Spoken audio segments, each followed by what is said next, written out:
and welcome back to TOMTalks. Not alive, just TOMTalks. As you know, we're all dead. We all died, and the podcast, it may continue in some other form, but we're all dead now. So, yep. Broadcasting from the grave. When did this happen? We pivoted. Check your calendar. Did you? Josh doesn't know yet. I didn't get the memo. No, we're not. We're not all dead, fortunately. But we did make another change. You know, TOMTalks has always been a bit of an experiment. So we decided to go away from the Twitch thing for TOMTalks, go back to our old stomping grounds in the purely audio format,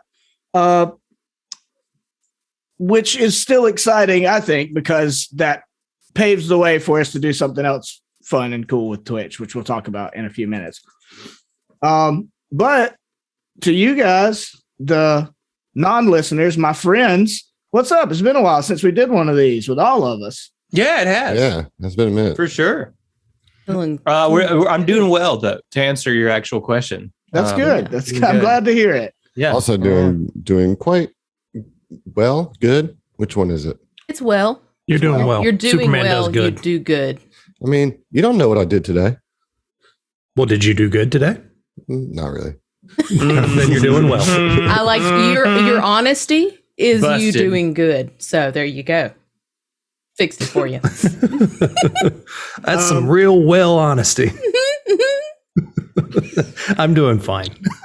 Awesome. Excellent. That's very cool. I'm glad everyone's doing well or good or whatever they're doing. Well, good. Fair to Good. middling. Wow. I guess I should introduce you fucking jokers. Do you have to at this point? I mean, it's I don't think anybody purely has tradition, I feel like, at this point. if you're listening to this episode and you don't know who we are yet, why? Hey, man, that's their choice. If they want to do that. I gotta tell you, you're in for a doozy. I'm going to listen to this book recap 5 books in, see what they're all about before I start listening. Good plan. Solid plan. Hey, everybody's got their own method, you know?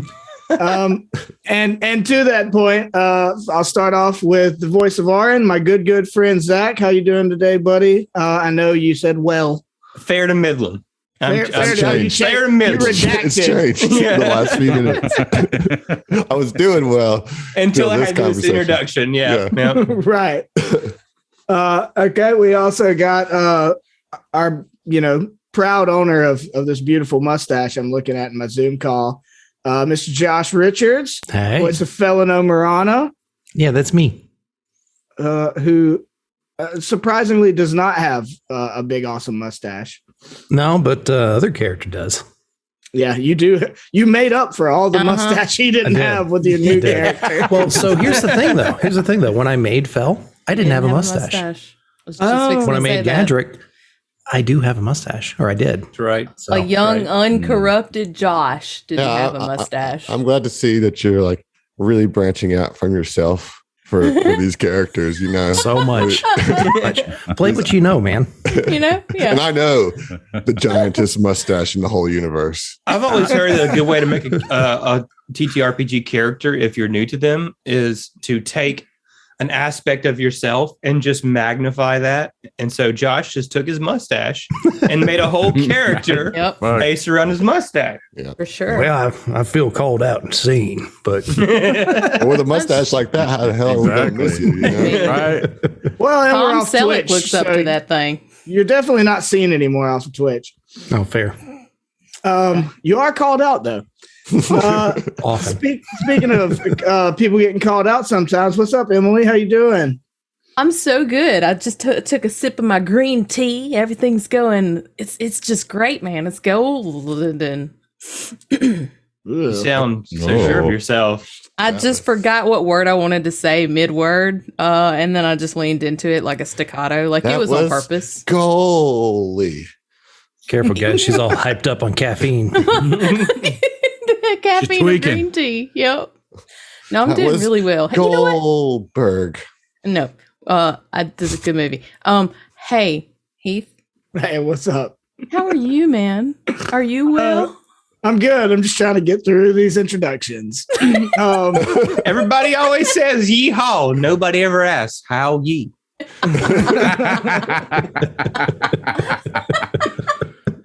Wow. That's fucking dumb. How have we got this far and not heard that one before? I don't know. I've had that one in my back pocket for a while, dude. Stolen. Yeah, you can have that one, Emily. Yeah, that's Y'all- free of charge. Listeners, Heath just looks so pained right now.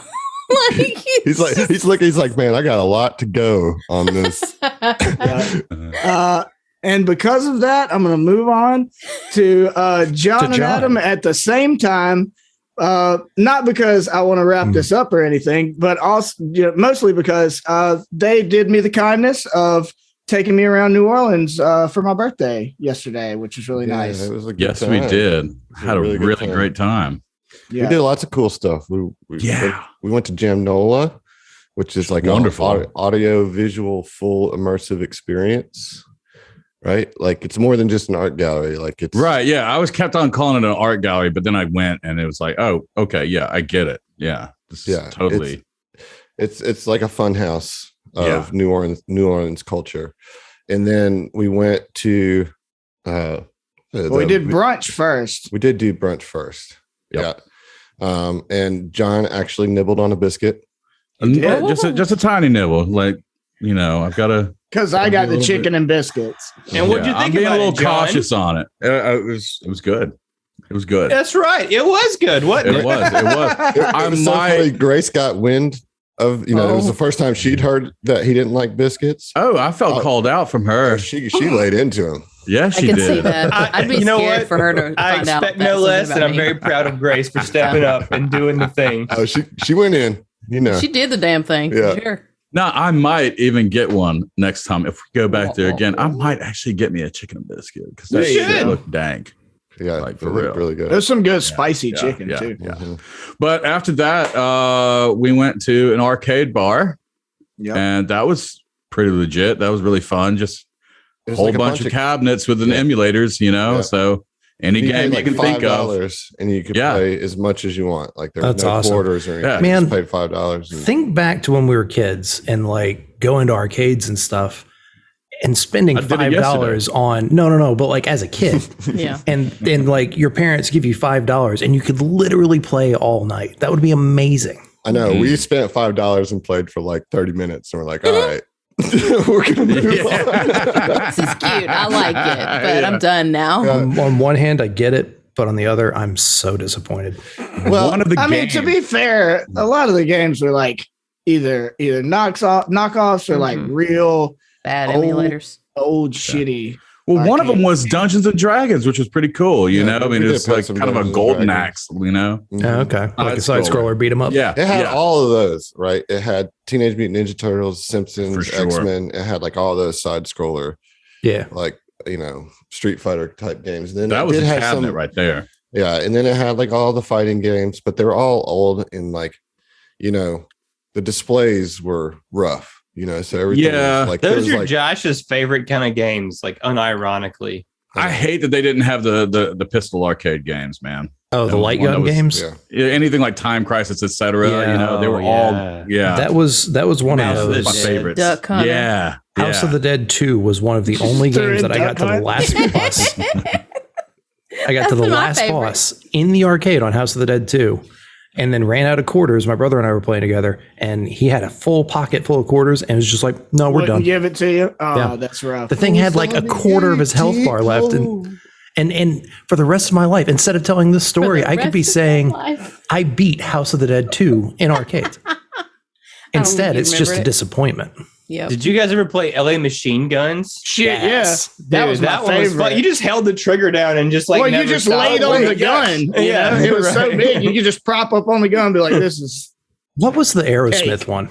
Yeah, the Aerosmith. I thought it was Kiss or Aerosmith. yeah, I played the. No, there was an Aerosmith one. That's the It was one, like yeah. street gangs and Yeah. shit. very much the CDs. same. Yeah, big Yeah. old machine gun. Yeah, Can I just tell y'all, I'm sorry, listeners, kid, let me set the scene. Like on our Zoom call, Adam and I are at the top, and then the rest of the guys are at the four squares below us. And I'm just sitting here listening to them like talk about their video game experiences. I'm literally sipping my tea, like, oh, isn't that neat? And I just feel like Adam and I are mom and dad right now listening to the kids. Just listen to the kids run off. Because y'all are so excited about it.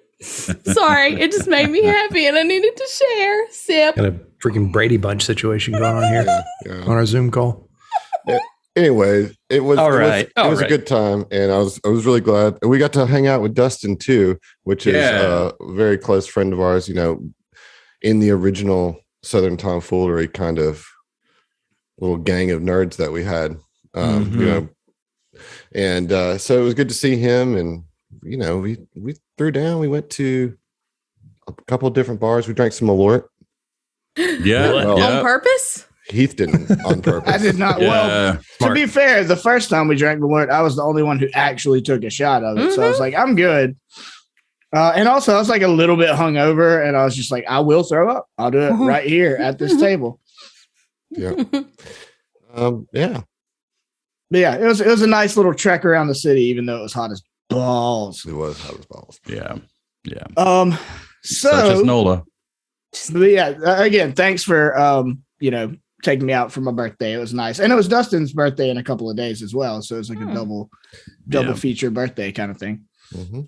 Nice. That's what's nice. They actually did check for our vaccine cards everywhere we went. Oh, That's yeah, awesome. they're hardcore about it. Yeah, we had to show it everywhere we went. So. Man, I'm about it. Yeah, it felt safe. Either way, it felt much safer. But anyways, let's talk about Starfinder. Okay, yeah. Let's do that. Yeah. So I mean, let's kind of start off like we normally do with any STF like news and current goings on and new developments. We finished book 2. That's why we're here for sure. That's the big news. I think many of us can let out a sigh of relief having finished that book. Not that it won't get worse going forward. I think it'll be less of a mental strain. You know what I mean? Like, yeah, it's the third book and it's going to get like more horrific. But as I was telling y'all, and we'll probably get into this later, but it's just not as cerebral horror. You know what I mean? Like it starts to get into like silly horror, like so outlandish that it's not like right. It's no longer a threat. Yeah. Well, not. I don't want to say it's not a threat. Not a threat in game, but a threat to us mentally. Right. Yeah. Sorry. Right. Sure. There you go. Yeah. I had been talking to Adam about it. He had mentioned that same thing to me, and I was like, "Oh, we going full Cronenberg? We doing this?" Yep. Body horror. Fly me. Yeah. All right. Anyway, you didn't let me finish. To the moon. To the moon. So what else is new in the world of STF news, Heath? Well, you should know better than anybody. We've got our first, several episodes of Live and Let Fly out, and that's been. I think it's been a success. Yeah, we completed our first arc. I'd even say. Yeah, we did. I mean, for the most part. I mean, I would argue like one or two more episodes is the actual completion of that arc, but yeah, I guess we have to. There's the resolution of our choices. Right. Yeah, but overall, I'm barely certain that the main point of that arc is we tied it up. We did it. We just did it. Yeah, for sure. Nobody gonna acknowledge my joke. That's fine. It's cool. You're barely certain. Yeah, no, I got it. I was just gonna see where you went with it. That's not very well. Sorry. But yeah, Live and Let Fly is live. It's live and Let Fly. Even. Yeah, I mean, how are you enjoying being in the GM slot? Like I know you've done it before, but as a podcast, it's a different kind of feeling. For sure. I mean, honestly, like I think that you guys make it easy in a lot of ways. Right. Must be nice. Oh, wish I knew what that felt like. Dude, you absolutely do, dude. Like anytime you have an episode where it's just like you're just hanging back and then the characters just go. It's just like, wow, okay. I could have just handed them a writing prompt or something, like 3 more beers. Whole beers even. Yeah. But it's fun so far. I mean, how are you guys enjoying Live and Let Fly? I mean, we love it. I think that's amazing. Obvious. Yeah, really absolutely loving it. I cannot wait to see how these characters grow and unfurl. And I just need to say, I love that there's already like kind of a fan club for Tia. Like it just warms my heart so much. And if you don't know who Tia is, and you need to go check out the new show. Just so I mean, let's not get like deep into Living Let Fly spoilers. This is not the place, right? It's the place, but not the time. Not a spoiler. Not yet. Not yet. That's fair. That's fair. Yeah. But yeah, Hesty is dope. I was in the right place, but it must have been the wrong time. Bro, I heard that song so many times yesterday. Oh, I know. You can't go to New Orleans and not hear. But we were in an actual like in Jamnola, an art experience that was like particularly celebrating the music of New Orleans. Mm-hmm. Yeah. There's music going on the whole time through it. Sure. Anyway, Living Let Fly is dope. I'm glad just check it out. It's new. There's like 5 episodes out. So it's not a big, ordeal to go through. Just 5 episodes. Yeah, it'd be very easy to get current. Exactly. And then you can listen along and engage with other people on Discord about it. You'll know all the jokes. Yep. So proud of y'all. All the plugs right there. Yeah. This may not be the place for plugs. We're professional.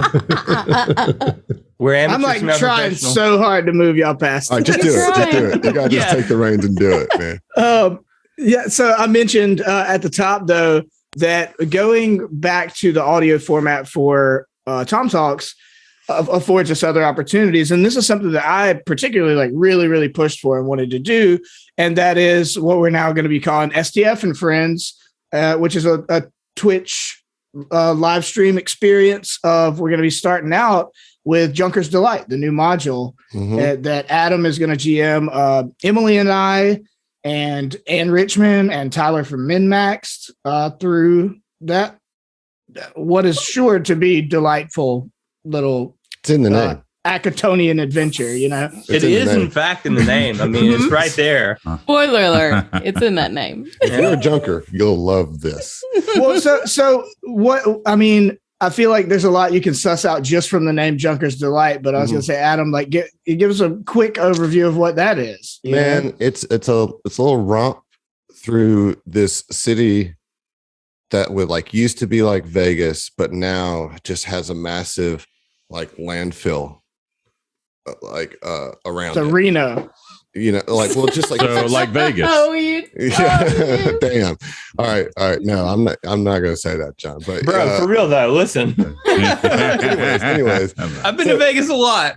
Yeah. So like the thing is you go there, it's level 1 through 4 adventure, and so you kind of get engaged in some local turf warfare between some gangs in this giant junkyard in what was supposed to be like a tourist gambling type city that's kind of fallen apart. It's gonna be pretty fun, man. It's like it's got space goblins and all the inhabitants of space Akaton, goblins and Akaton. Space goblins. Oh, there's going to be so many space goblins. It's just like Yosoki and Akeshti and all the definitely Akatonian regulars. Yep. Space goblins. Space goblins. Well, space goblins thrown in there for good measure. Look, with a little sprinkling of space goblins. Yeah, I just imagine Salt Bay sprinkling some space goblins. I'm excited about it. It's going to give us an opportunity to like, the end friends part is really what excites me the most about it, is to like kind of rotate some guests through and do, some cross plays to check other people out and all those kind of things. So I'm looking forward to that for sure. That starts the first episode of that's going to be September 20th, I believe. So. Yeah, well, and I was excited. We got Ann Richmond, which it was funny. Like Adam was kind of messaging me about like, okay, well, like who else can we get? And he was like, I'm thinking Ann Richmond, but like she's probably like that's way too high up there. She's not gonna want to do it. And she was like thrilled to do it. And I was like, oh my god, like whatever your temperament may be, like from here on out, just shoot for the moon. You might get George Clooney on this motherfucker. Yeah, that's who I got next. Yeah, I don't think you forget that we are the premier Grimdark Starfinder podcast. don't discount our clout. You know what I'm saying? That grimdark clout. Yeah, that grimdark clout. Clout and cloud. You know, it's all we got it all. Oh man. Okay, love it. So moving on. We got to talk about our APA game, man. We finished book 2 of Signal of Screams, the Penumbra Protocol, which was written by who again, Adam? Oh, Jenny. Hold on, let me get this right. Jabarski? Jenny from the Block. That would be amazing. Jenny from the Block brought us this incredible piece on the heels of her last solo tour. Oh my gosh. She was hosting the World Dance Competition, but then decided to write a Starfinder AP. You know, diversify your portfolio. Yeah, I would actually be really hype if I would play that. wrote a Starfinder AP. I'd play the show. I mean, that's who I'm calling next for STF and Friends. Just Go tell her big, the man. premier Go Grimdark big. Starfinder podcast, and then she'll get right on board. It's Jenny Jarzabski. I just wanted to make sure I had it right. Yeah. So sorry, Jenny. We're actually going to interview her very soon to talk about book 2. So just wanted to make sure I got that name right. Very professional. Yeah. So I mean, you know, we kind of break that down into its larger chunks, I guess. But the book started out, you know, we left New Elysium, like at the whole events of book 1. And right out the gate, it had all the stuff with Dr. Gregant's like lab, which is a real just lighthearted way to start the second book, I feel like. Well, that's a euphemism. It's so funny that like, you know, we talk about the grimdark joke, right? Like, because that happened maybe 2 or 3 episodes before the Shadow Lab episodes, you know, and we were all just like, why are you calling us grimdark, you know? And then we put out episodes 97 and 98 and it was like, for real, the premier grimdark podcast. You know? It was so grim that people I'll show you grimdark. Exactly. We became a self-fulfilling I'll prophecy. show you what grimdark can be, you know? Yeah. But yeah, Hold my beer. that was a tough couple episodes. I mean, honestly, and I think that was definitely the start of the shift of the tone of book 2 that would carry on throughout the it kind of like of the book. Yeah, well, I mean, especially with how book 2 ends, you know, like you think about that was the beginning of the real tensions between Oren and the captain. Yep. And you know, the 2 of them are, despite being severed, Yeeted and deleted. Well, like your connection was severed, you know, and like now you're together wherever you are, you know. Yeah, I mean that sucked for me. I'll say that was pretty tough. I was man. like, oh man, I guess we'll get into that later. So, but I mean, we're getting into it now. Like that's the thing. We're here. We're in it. Yeah. I meant like talking about it a little later. No. Yeah, the lab was the beginning of the end for Emily, like feeling okay with the things that I do in this AP. Well, definitely put it to the test, right? You know, you're like, oh, you know, because when we started this AP, let me just tell y'all, Emily was like jumping through the ceiling, ready to go on this whole corruption arc with Ziva, you know, because I did check with her first. I was like, you know, here's the deal. This is the kind of corruption you're going to get and probably where it's going to go, you know, and throughout all book 1, I think you had a lot of fun with that concept. Yeah. And then the Shadow Lab thing happened and, you know, put you in a real fucked up situation with your crewmates, which I don't know if you were anticipating that so early. And I mean, that was the episode that we had to like stop and like recollect, you know? Yeah, I had a moment. Because that was the thing in book 1. It's like you said, it was fun because it was just a tickle, you know, it was just a kiss of corruption. And it didn't really have any effects or were any consequences within the team really. But then that lab situation I had just that moment where it was just like, oh, we should probably talk about this as humans, because that whole scene was rougher than I anticipated. But that's one of the things I love about this table. Is everybody wants to do corruption shit till it's time to do corruption. Exactly.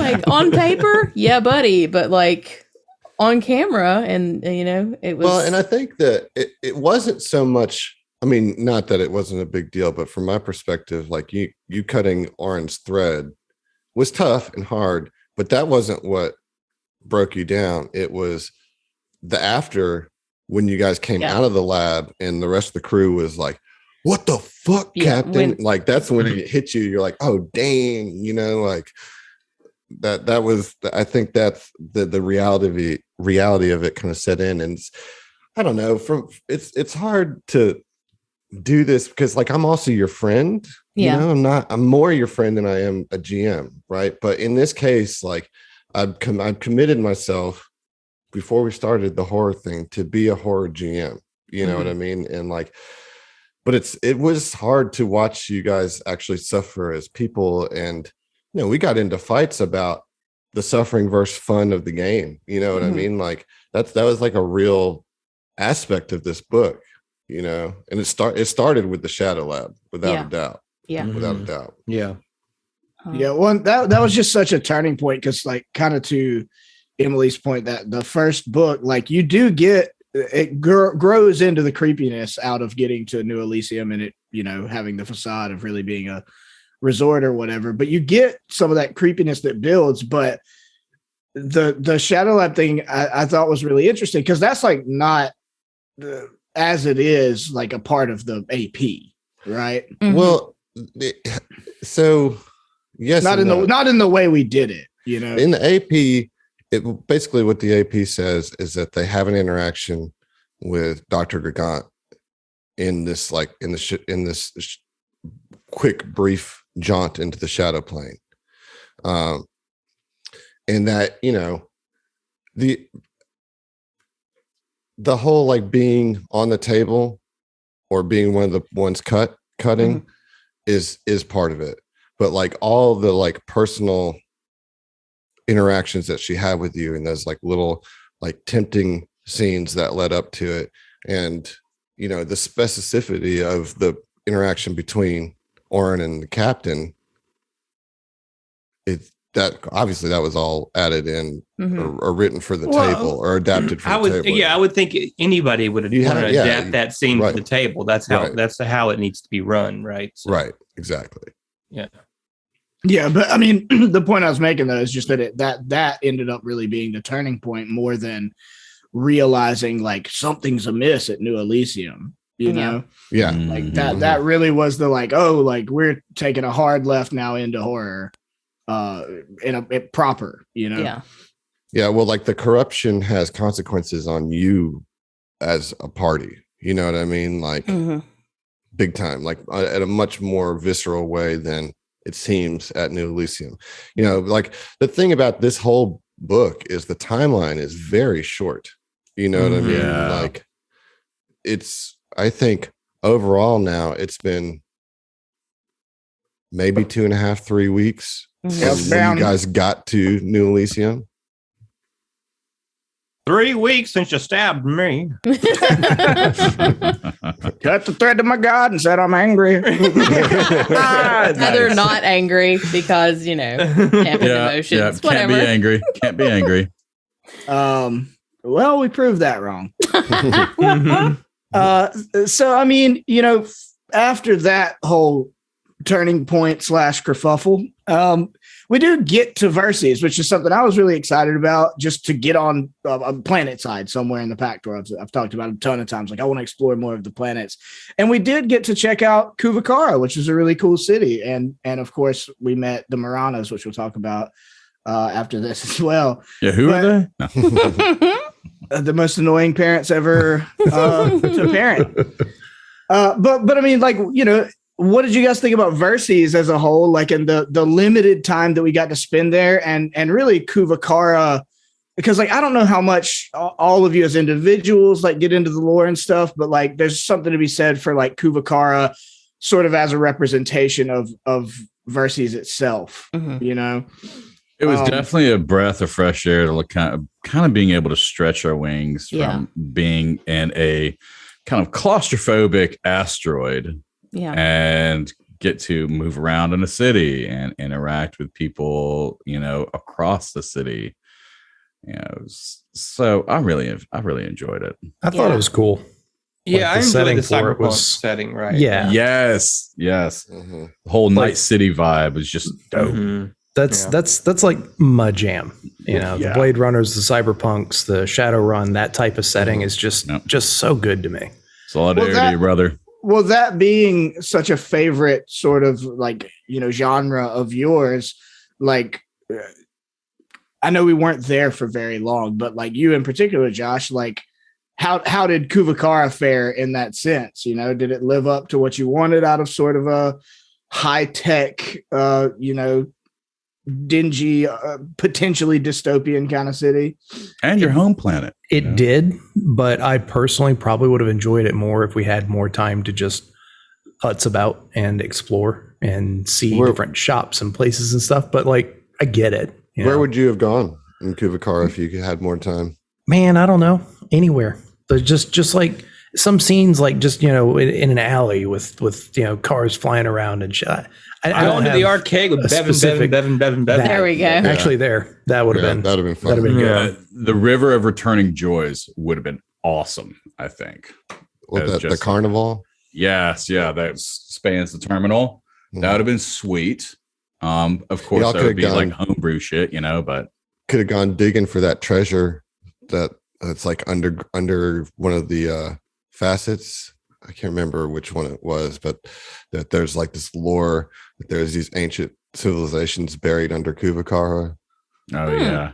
Also, there's like, Peace Watch, right? Is that what it's called? Peace Watch or whatever that place is? I don't know. Much for the Anyway, I don't know. I guess what I was trying to get at though is that I enjoyed it enough that I wanted to spend more time there. Yeah, mm-hmm. I mean, and not be pressed to be got to go here, got to go do this, got to take care of that. Mm-hmm.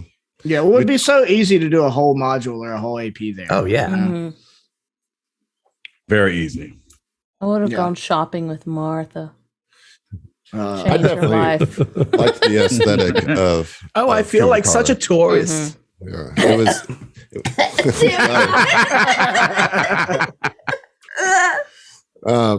It was a fun place to like run encounters because I just liked all the maps and all the like neon street light. I particularly enjoyed I guess we'll get to that in the next part, but I particularly enjoyed the big street fight at the end of the Kuvakara journey. Yeah, and I liked the city fighting, like the streets, the alleys, the buildings, the cars that take cover behind. And, getting up like it was a cool setting compared to anything else we've played in or anywhere. Yeah, city maps are sweet. Yeah, one just combat, like the feel of like moving around a city and like checking into the hotel every now and then going to other places. Like I said, you could easily write a module or an AP there, and it'd be very cool, I think, to have like a Grand Theft Auto type, AP vibe, like a crime syndicate vibe. I'd play it.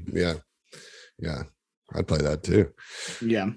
But yeah, so I mean, I really enjoyed it too. As Adam was trying to say, I think the aesthetic was really cool, and something that's unique, and we haven't as a crew experience. We haven't been to like a really really high tech sort of like metropolitan area like that, short of Absalom, which is kind of self-contained. And I mean, there's just with Absalom, there's just no matter how much it feels like a city, that it's a space station. Right. There's going to be long corridors, and then wide open spaces, Wide open. I hate it. Why did I say that? I was getting you back for making me choke. There we go. So the first thing we did at Kuvakara was go to Eclipse Innovations, right?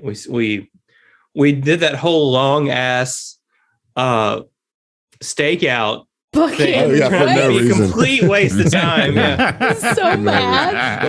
I mean, I was like laughing on the inside through that entire, but like it was so funny. Like all of it was so funny. Like I didn't want to stop it because it was just Man, it was just a series of hilarious situations and jokes. I love it. It was just trying to go down the rabbit hole of social engineering just so we could get into this building and then realizing, oh, wait, it's closed, it's locked. Oh, yeah. And Emily, you go ahead, or Ziva, go ahead and take like 40 damage. Yeah, just no go big right deal. On ahead. Just go right get electrocuted. It's like, God. I was real mad. Fuck you, Adam. And I loved locking Josh in the car, or locking Phil. Yeah. Like the engineer in a car. Right.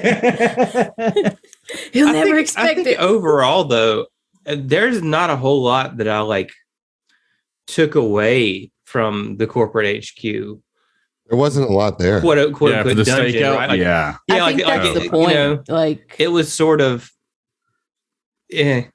Well, I mean, there were some reveals for sure. It did serve the purpose of like showing us that they were using like implants or chips or whatever to just like work people to death. It helped build on what we were already coming to know about like how horrible Eclipse Innovations was, but it gave us some specific details in like how they function and how they treat the people that they corrupt or that work for them.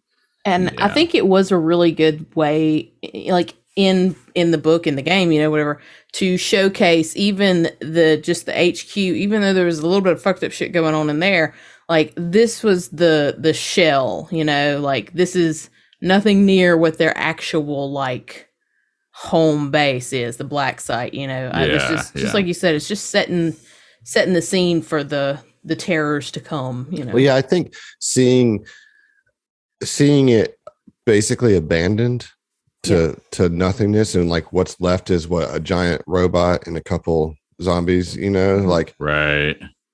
Yeah, there was nothing really there. You basically found out that everything had been moved to the black site, and that was the whole purpose of that dungeon. But like going through it does kind of like, damn, like they are not Eclipse Innovations anymore.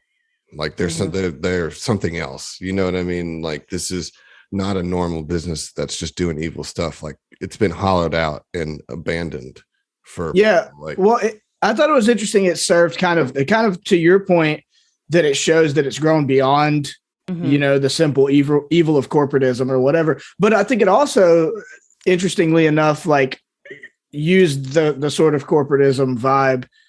It expanded on that by going to the HQ, the fact that they had a shell, a shell corporation, abandoned buildings that they don't actually operate from. Like that, to me, what's so intriguing, I think, about Eclipse is that they're so beyond normal, like, capitalistic evil, but they also are that as well. Like it's that they're both, and I think that dungeon did kind of show us a little bit of both sides. It's like, wow, it's moved way beyond that, but like also it came from that. Yeah. Yeah. I mean, basically also is that dungeon gives you the main quest of book 2, which is to go find that, it tells you what 3 locations you have to go to, Well, see, and that's that to kind of segue into that part. That's what I really liked the most about book 2 was the kind of the middle part of finding the 3 different transmitter locations and having some agency and like what order do you want to do these in? Like both in terms of like, obviously you could be like, oh, well, what's nearby if you're super efficiency minded or whatever, but it's also like for us who I don't think are always just the bottom dollar is getting the quickest, most expedient route. It's like, which of these places sounds cool? Like, right. Let's kind of gives you a sandboxy vibe. Yeah. It's like a little mini sandbox in the middle of the book that I thought was really fun. I do think that we did it in the right, quote unquote, right order though. I think that, if there was an order for sure, I agree with that. Had we gone to like the Lizard Lounge first, I think that would have been much more impactful and cinematic, and then the Blue Room and Scuttles would have been not as epic, I guess, considering what happens, at the Lizard Lounge. Not to like toot our own horns too much, but I do think from playing together now as long as we have, that's kind of one of the benefits that we have is like being able to, with the information provided to us, kind of do things in the most cinematic order. I think we all have some level of instinct for like, okay, well, I may be interested in this thing, but like we should wait on that. That'll be the big thing. That'll be the bigger, funner, it'll build from these other things. I guess, we're talking about before we this. did any of that though, we met Fell's parents, right? Yeah, we did. You were trying to avoid that. You guys have fun with it. No. Before that, we actually met Charles too. Yeah, that's true. Yeah. And we fucking lobbed a bomb outside of Mike did outside of a window. Well, it was gonna blow up on me, dude. So say I'd rather it be no, I'm not faulting you for that. Fuck your hotel. Charles was adorable. Bless his heart. He doesn't know how close he came to death. No, right. Yeah, I could just picture him like, kind of skipping down the hall with a bomb in his arm. Yeah. It's like the Ace Ventura beginning scene where he's like dropping it and kicking it down the hall. Yeah. Just like running into everything along the way, The most terrible like FedEx employee or some shit, Fell's parents' dinner was just a really fun bit of improvisation. Like that was so fun. It was just a chance to like cut loose a little bit, and I know that it was hard on you, Josh. For literally everyone else, both at the table and listening at home, with maybe the exception of Sheo, it was absolutely hilarious. Like just knockout funny hilarious. Mm-hmm. Like it was incredible. It was super hilarious, but I will say like it was also kind of hard just being in that conversation as a side person. Oh gosh. As it continued, it definitely got harder to deal with because at that point, I think I probably just would have been like, Mom! Well, shit, I did. You know what I mean? Yeah. At a certain point, I was like, Oren's not going to sit here and just take this fucking harassment of his best friend. Yeah, it's just not going to happen. And I'm so glad you did because you did it at the perfect time because I was 2 seconds away from doing it myself, which is, all right, old man, shut the fuck up. Yeah. No, what it did was that was a really cool moment for Oren and Fell as friends because like when Oren did just like said, listen here, this guy was a hero. He drugged, Zeno through the dirt, saved him, and like it definitely like finally woke him up to like realizing that Fell is his own person and a different person than who they wanted him to be or thought he was. It was like a huge shift. A bad thing. It was a huge shift in the conversation and the tone with them, and so it was a good moment. Like, I mean, it was a little indulgent because we were having fun with it, right? Like, so it did start getting to like a point to where somebody had to stop it, Yeah. And I'll be your Huckleberry. Yeah, thank you for that. So you always are in that situation. You always are. So here's the thing, though. It's like it was really well done, Adam. You killed it, but also it killed me a lot as a person, as a player, really well done. as a character, because it was so true to life in my personal experience with lectures from family or from parents that like I felt like I was at an uncomfortable dinner with my parents. I mean, Dad, I'm not a potato farmer.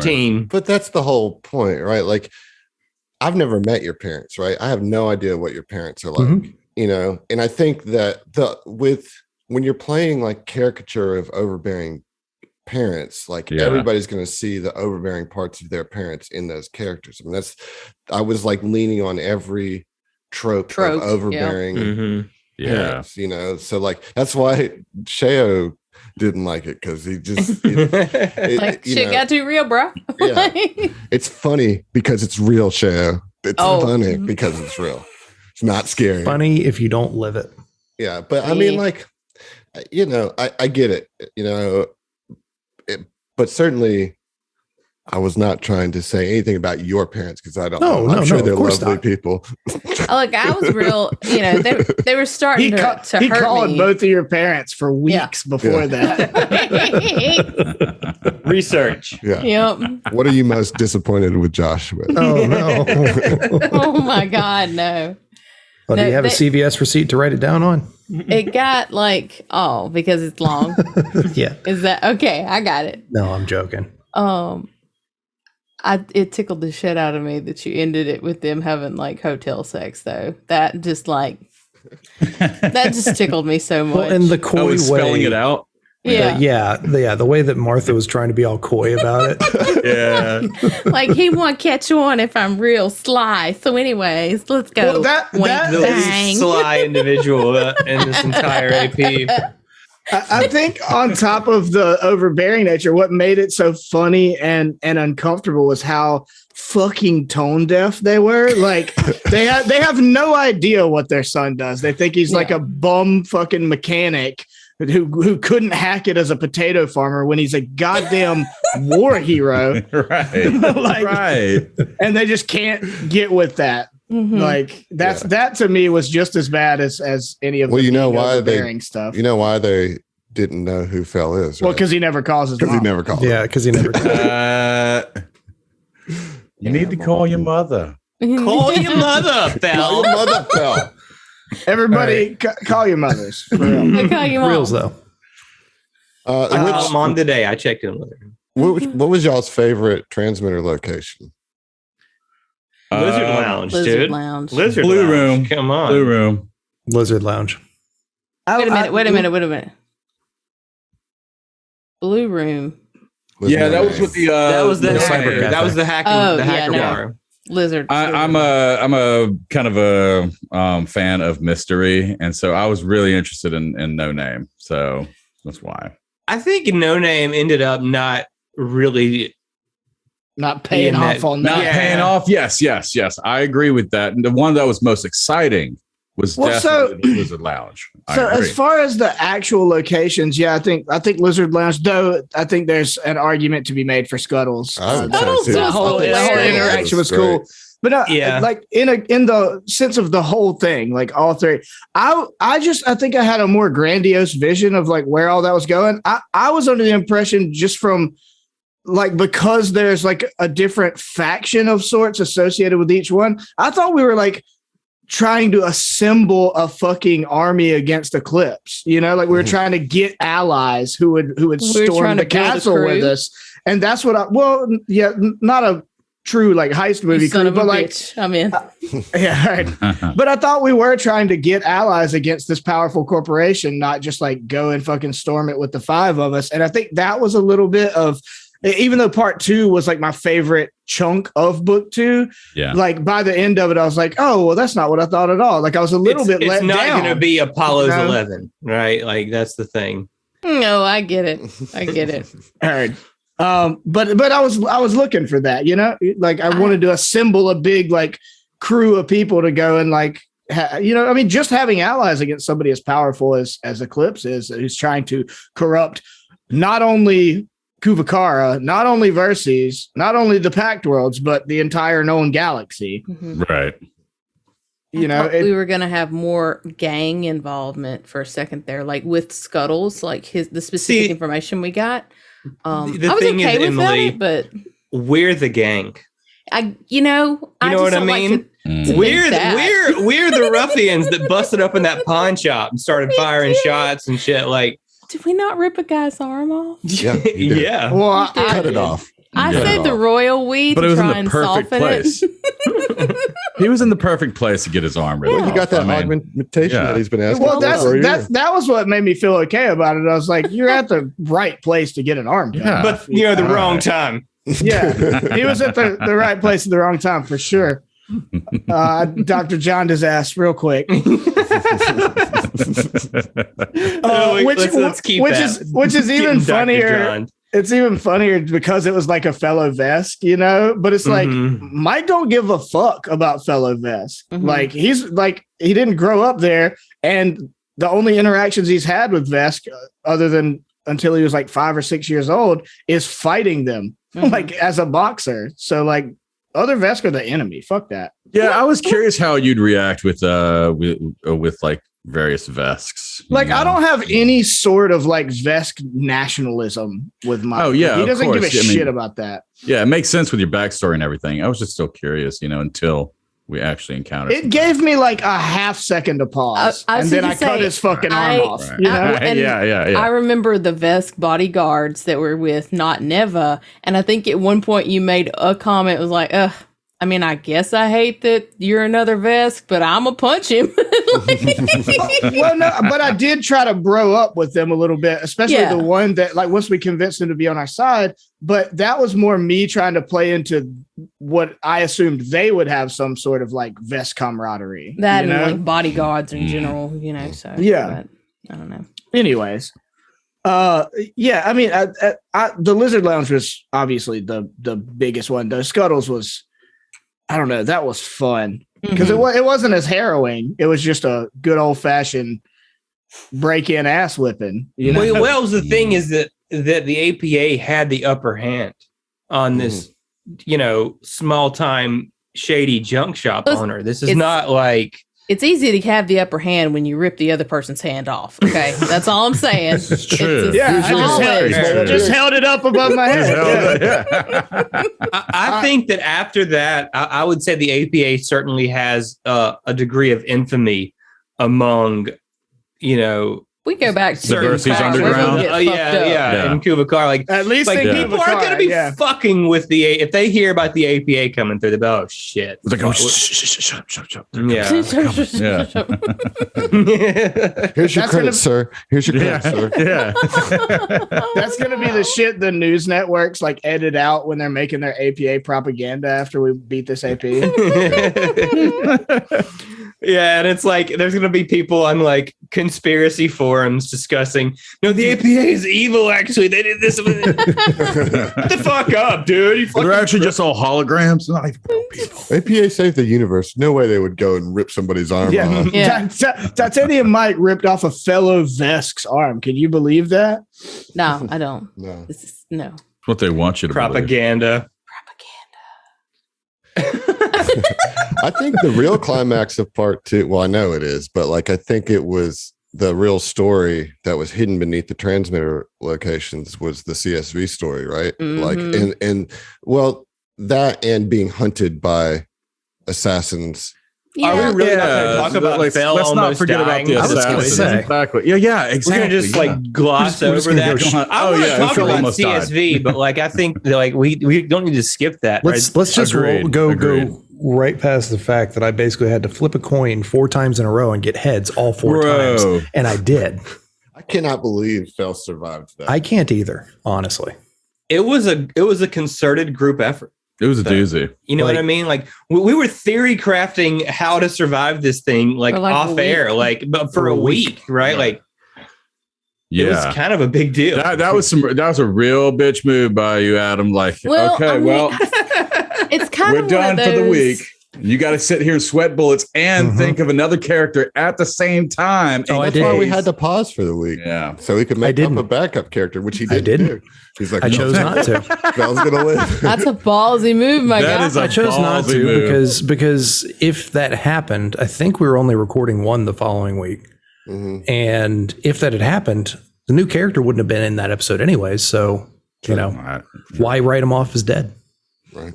I don't know, man. I'm kind of under the mindset if like, you fail to prepare, then you're just going to prepare to fail, Ooh, damn, John. Got deep. Cool. But Josh was of the mindset that I'm going to procrastinate as long as I have the opportunity. Hey, little column A, little column B. I was going to say, it could be 2 things, though. There's that. ¿Por qué no es dos? ¿Por qué no es dos?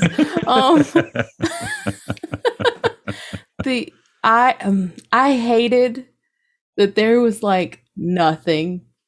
There's like, I think like both Mike and I were just like, we can't do anything. We're just gonna fight on this ditch and just blinders.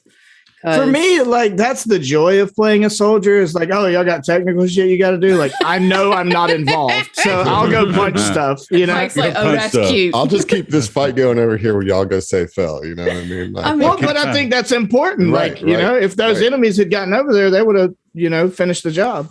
Right. Yes, they would have. I just want to point out that I fucking called it. I fucking called it. As it regards the wine being poured.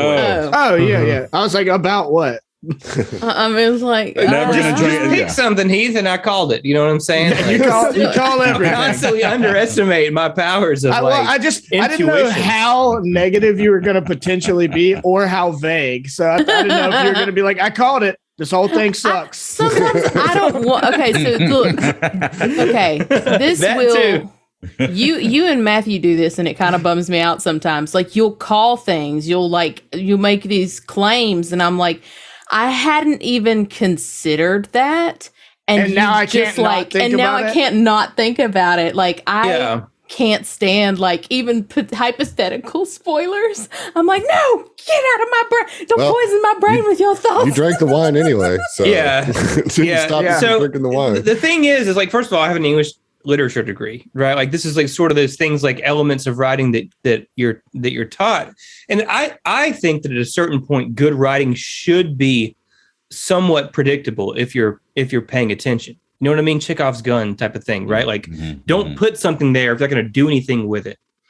And so I like to be. All right. Now you've opened a can of worms because of the failure of the last season of Game of Thrones. Zach hates the word subversion and the concept. So right. I've that's just taking it back to right out the gate. Taking it back to original STF, y'all. Yeah. When in actuality, you're both right. Yeah. Right. Yeah. I like theorizing what's going to happen in a story. I'm going to tell you right now, Adam, listeners, everybody. If Ziva's offered some wine, she's going to still drink it, even in the future. Assuming. That's the other thing. Like, Zach has a very good point. Like, good writing, like you can at least predict some of the story beats. Now, sometimes it's intentional, like throwing you for a loop or whatever. But as a player in a TTRPG, you have the choice to completely fucking ignore that in favor of doing what your character would do. And if that's the more genuine thing, then that might be the right choice for you. You know, Mike drank the wine. If you're truly invested in the story, right? Like you're wanting to know where the story goes and you're appreciating the foreshadowing that's there, to then buck against it because you figured it out dismisses the good writing of the foreshadowing, right? To some degree, you know, like if for instance, like I knew that Ziva was going to drink the wine no matter what, you know what I mean? Unless it was like proven ahead of time that it had poison in it, she was going to drink the wine because that's Ziva's character. I was pretty sure Mike was going to drink the wine because he drinks any opportunity he has. Mike is an established drinker, you know, in the game. What I could not believe is that I also got Fel and Kuiper to drink the wine, because I thought for sure once Oren was like, I'm not going to, that Fel would also choose not to. Well, in Fel's defense, he had just had that whole awful experience with his parents. You know, he needed a drink. Hell, he probably drank it. That's a very good point. It was poison. I mean, and for what it's worth, Zach, like you're gonna feel so vindicated when this episode comes out and Commodore and Nusheo come swooping to your aid. Well, look, I think that Oren not drinking the wine was the right play. Not Zach it's what figuring Oren it would out. do. Yeah. Right? Because it tied into Oren's backstory of getting poisoned with wine. I mean, like that element was established, right? Like, yeah. Like you, No, I was not surprised that at all. I was going to get Oren to drink the wine at all. There was at no point when I was reading that encounter, I was like, Oren is not drinking this wine. He's just not going to do it. I didn't expect Kuiper to drink it. You know? Well, that's the thing is that like Kuiper, like it goes back and forth. Like, was it a lapse in, you know, player versus character, or also the fact that he does drink like, you know, little shots of aguardiente and shit. I thought Kuiper's vice is being pampered. You know, it's being James Bond. Kuiper is like this debonair man of mystery. Of course, he's gonna at a fancy club. So yeah, well, you got me. You got me, Adam. But you were fine. It was really Ziva and Fel that took the brunt of it. You know, we focused on Fel because he got the closest to death, but Ziva went down because of it as well. You know, for sure. I think Oren was able to stabilize her in some way. I don't remember. But that's what put you so far away from Fel. From Fel, you were getting her up, and then Fell was like, Fell was trying to go to the boss, and I still cannot believe that opening a door to the back part of a club takes a freaking action. That's absurd to me. It's not part of a move action. I get it. I know it's a game, but it's absurd. It's absurd, and I don't care. It's absurd when you need it. You got to get smashed, bro. Well, it's interact because it's a push, not pull. Hold on while I open this door for 3 seconds of my 6-second turn. All that aside, I think it's insane that it was not like a Star Trek auto door, That too. Or a swinging door to and from the kitchen so that people carrying plates out can just back through the door. Poor designing. They got to stop and interact with it. Put those plates down. Swinging door, but you had to turn and put your shoulder into it, which takes a move action. Even on episodes, and we are still frustrated by doors. Well, even on TOMTalks, we get bogged down by doors. It is the way. Oh my god. So goodness. Anyway, now CSV Kuiper. All right, John, tell us about it. What about it? What do you want to know? Happened. I got all them deets. Well, I think we got this book specifically. We got a lot of backstory. On Kuiper. Yes. I think we've pretty much covered Kuiper. If we have a series of Kuiper flashbacks that come up every 3 episodes in book 3, it's going to be a little much, in my opinion. I think we've pretty much got Kuiper's essence, up to date, right? We talked about, I think on Discord, about backstories recently and how they should serve the purpose of orienting the character in the present, right? So and I think that we've hit that point, right? And it needed to happen because Kuiper got introduced, fairly early or midway through book 1 of Signal of Screams. At the very beginning of book 1. Yeah. But we didn't know anything about him, right? So getting all of this in book 2, I think I really enjoyed that arc, if you will, the flashback arc of Kuiper's history with CSV. And I really wanted it to build into the surprise climax that was the street fight. Exactly. And I think that was a great entrance there that you did with that. With the whole assassin shit going on, and then just fucking missile being destroying the car. And then just him go ahead. Ziva and Emily both have a crush on CSV. That's just canon. Okay, that motherfucker come pulling up on a motorcycle, cigarette ember burning in the blackness. Okay. CF, we'll see ya. Okay. Yeah, the CSV thing was fun. I mean, I know we covered a lot of Kuiper in our recent TOMTalks, so we don't necessarily need to go into your whole backstory. Before we lose it, I just got to say, Emily, what you should have said was, "We'll CSV you." There you go. I got dyslexic. That's what she was trying to say. I feel like everybody knows that's what I was meaning to say, but also God bless her. Right. That's pretty much it. But yeah, the thing, that was a really fun thing to do with John, to weave into book 2, because book 2's theme allowed for it. The cyberpunk theme, it was a perfect backdrop to have this, secret agent kind of lurking in the shadows, kind of haunting Kuiper almost. Hit the ghost. I wasn't of his expecting past it for sure. That was just as big of a surprise for me as everybody else. That was a good time. Yeah. It's funny that Cyberpunk 2077 came out right when we were going to Kuvakara, because I was still in that mindset. And when the CSV pulled up, and all you could see was the ember or whatever, I just thought it was going to be Keanu Reeves with the metal arm, That's my headcanon now. Thank you. And it was on that dope city map, which is my favorite combat map so far. Same. Yeah. When that combat may be my favorite. It's definitely not my favorite combat. Why, Zach? I don't know. Because I got nerfed. Was your main class skill into the ground? Yeah. I forgot about for that. bullshit reasons too. I'm still okay. I have a dumb question, an Emily dumb question. Did you wind up being able to push that car against one of the assassins, or me? Yeah.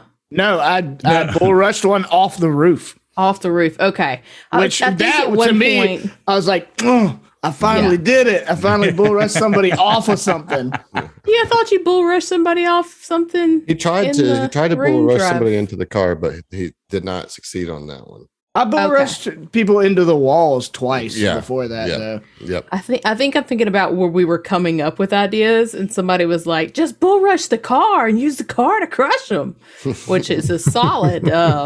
If anybody can pull it off, can pull it off. No, we did. I did the one bull rush into the It was like the bar kind of windows or the chain metallic.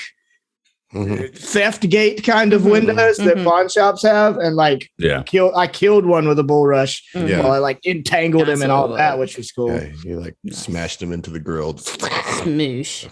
I turned him into ground beef. Yeah, that was a fun combat. I mean, listen, as far as the light thing, it sucked because I really thought I had it right. You know what I mean? And we didn't figure it out till halfway through. You know what I mean? Yeah.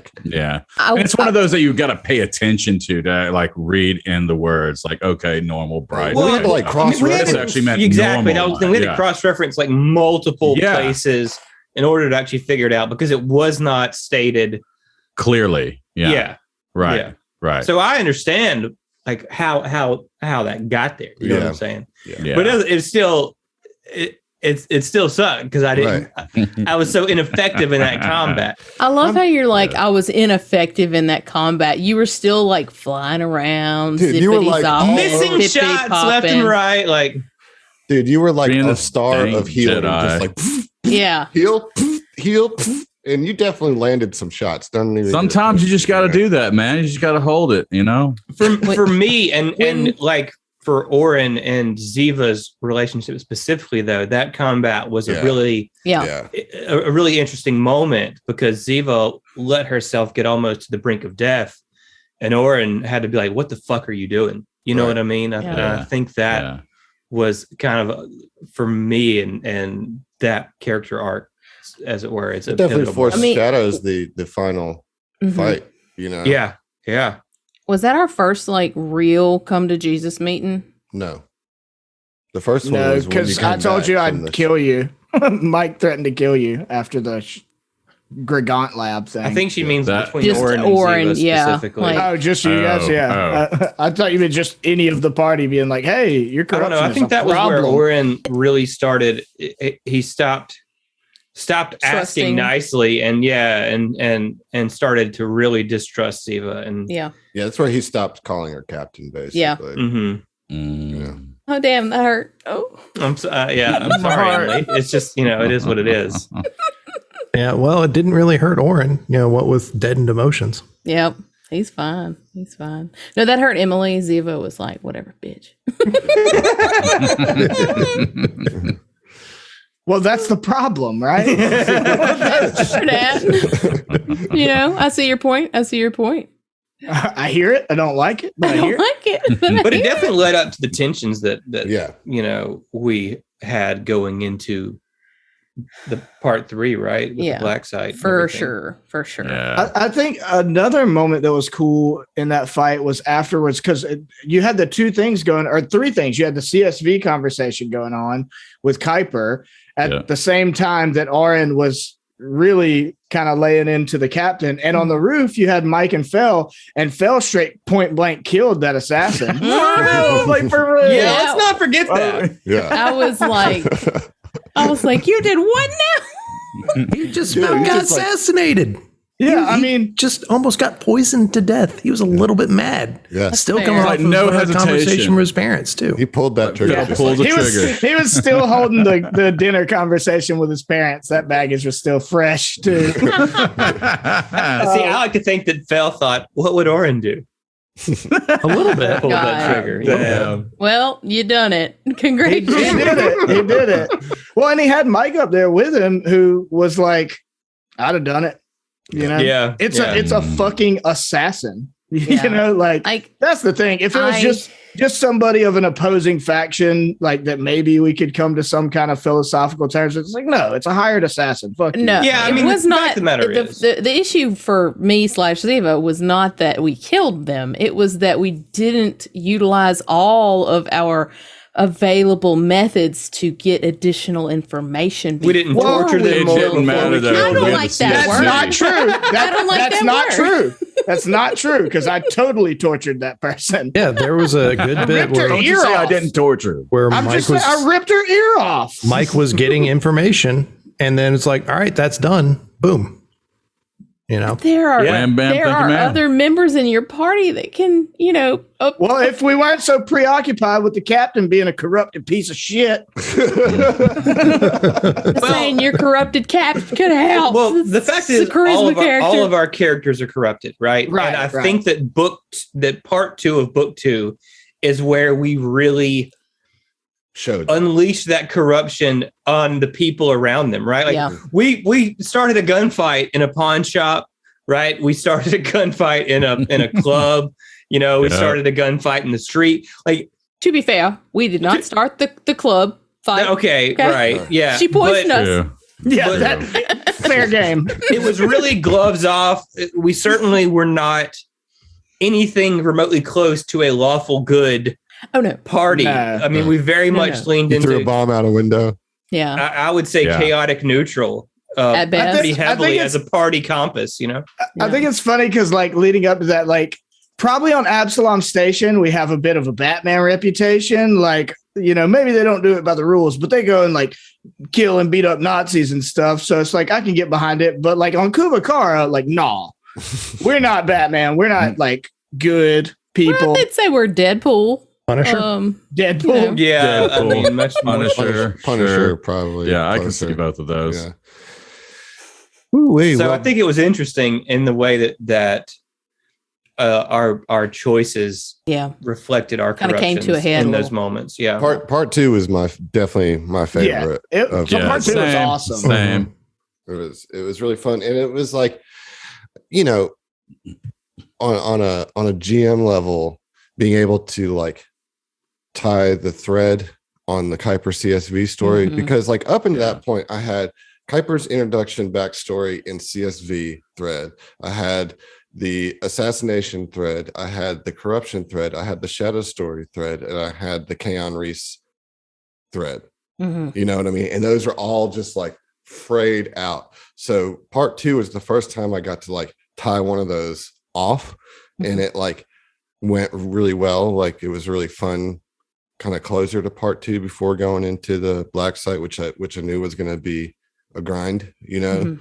And so it felt really good to like come into the black site with that energy, Well, I think personally with part 2, like why we all are like part 2 is awesome is that I think both from a listener perspective and a player perspective, like there was so much balance in terms of like there were a bunch of narratively impactful things. There was a bunch of RP. There was a bunch of combat.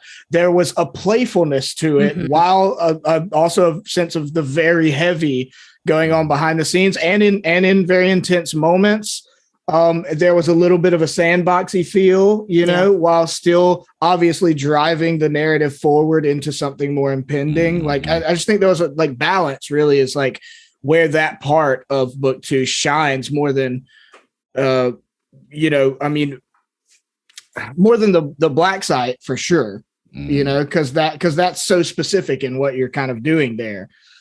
But yeah, I just really the fact that it was so heavy and so badass and power fantasy and also playful made it really cool. Yeah, I think it was the strongest part of book 2, in my opinion. Right. Mm-hmm. Yeah, I agree. So the logical place to go from here is the black site. Yep. Logical. It's the place y'all went. And you say that. I distinctly remember many terrible things happening there. I mean, we flew there, and Well, it was a forced we landing. flew mostly there. You almost flew there. We crashed there. Yeah, that's the one. I mean, Oh, let's that not was- gloss over that nat fucking 20 on Orin. Thank Holy God. shit. Ibra, take the God. wheel. And he done did. Listen, real. I've had a couple of really clutch nat 20s throughout APA. Yes, and honestly, this might have been my most clutch one, right? I feel like there was one during the Zolan fight that was really clutch. The Sardot fight was dope. With that. But because I was sweating. I was so worried about that roll. But this one, I think, was more important that I got it, right? Like it allowed us to. Well, the whole crew was resting on that roll. Yeah. You know what I mean? Like it wasn't just your character at stake. You know what I mean? It was like the whole crew and your ship. I have a question, Adam. Mm-hmm. What would have happened if he had rolled a natural 1? Good question. Oh man. I mean, I imagine a force march. That is a really good question, actually. Yeah. If we survive, force march. What if you'd rolled a natural 1, because that doesn't mean crit fail for a skill check. What would your piloting check have been? Like, what's the minimum you could have rolled? Probably like I've 20. 20, exactly. Yeah. 20. Yeah. I mean, I certainly didn't have anything in my mind for a critical failure just because I wasn't thinking like that. I mean, a lot of that was improvised on the spot, you know, because I honestly did not expect it to take y'all down. You know what I mean? I thought it was just going to shake your ship pretty good because you guys have handled every starship combat like above and beyond. Oh, and we did damage. We were due, I guess, until it got up close and exploded on us. Yeah, I rolled really high on the damage. You know, like every single dice was like higher than the half. I think it was 6s that I was rolling. Everything was 3 or more, you know. And I did not expect it to, because it knocked y'all down by like -2. I think it was like 2 over your hull points remaining, you know. Yep. And so I was kind of just winging that. My plan was that if you basically the piloting check that I was looking for was a DC 30 piloting check to like bring it in, and y'all would basically take some, you know, have to deal with some bludgeoning damage, you know, roll some reflex saves. Your ship was your ship was already fucked up, you know, but like the landing was going to be rough and y'all were going to take some bludgeoning damage. And you would have been further away from the black site, and there would have been a forced march in an encounter that I would have put together before you even got to the black site. You know what I mean? Like you would have had to like fight some mountain, you know, wintry mountain creature. Some evil mountain goats. Enter Strahd. I think that's Curse of Strahd, right? Yeah. So I mean, yeah, as far as natural 1, you would have just, you know, failed your piloting check and taken some significant damage. I still don't love it. I mean, not 20. So like you did land like right there, you know, and but I think that the ship crashing was like, I mean, that sucked, right? That took the wind out. All that energy I was just talking about that was built up at the end of part 2 was immediately deflated. Because it's like we're fucked. It really set the tone for the rest of the of part 3, or all of part 3, really, because it was right at the beginning. Like we destroyed that ship in the starship combat. Yep. And then the tracer going down, like you did all you could, and you still. Hey, Fel has his lucky wrench. I think we can still fix it. You know? Well, look, the thing is, we knew. I mean, I think I knew instantly there was not going to be any kind of Xenos Ex Machina moment happening, because it's like we've already done this. Right. So the ship's fucked. I have no idea what's going to happen with the tracer, and I think it sucks. Like, because I think the ship is in a lot of ways just as much of a character. Oh yeah. In our story as any one of the characters are, right? Yeah. Like, I mean, it's our character's home. Well, it was until the CSV's people, was it D9? Yeah, D9. Until they gave Terry a lobotomy. Yeah. R.I.P. Terry, man. Yeah, rip Terry. He's Terrence. Yeah, now. Terrence. Yeah. I'm Terrence 3.0. Get out. Get out of my car.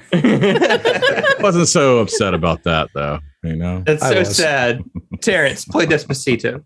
Yeah, I mean, so the death of the Epic Tracer happened. You know what I mean? Like, it happened. You know. I think we're all aware, Adam. Yeah, we were there. Yeah. We were there for it. Thanks for rubbing it in, man. Well, I'm not rubbing it in, but you're like, yeah, that like I want you to know that it's gone. That your ship is, at least. I mean, you know, it's crashed in the middle of a remote, frozen mountain range.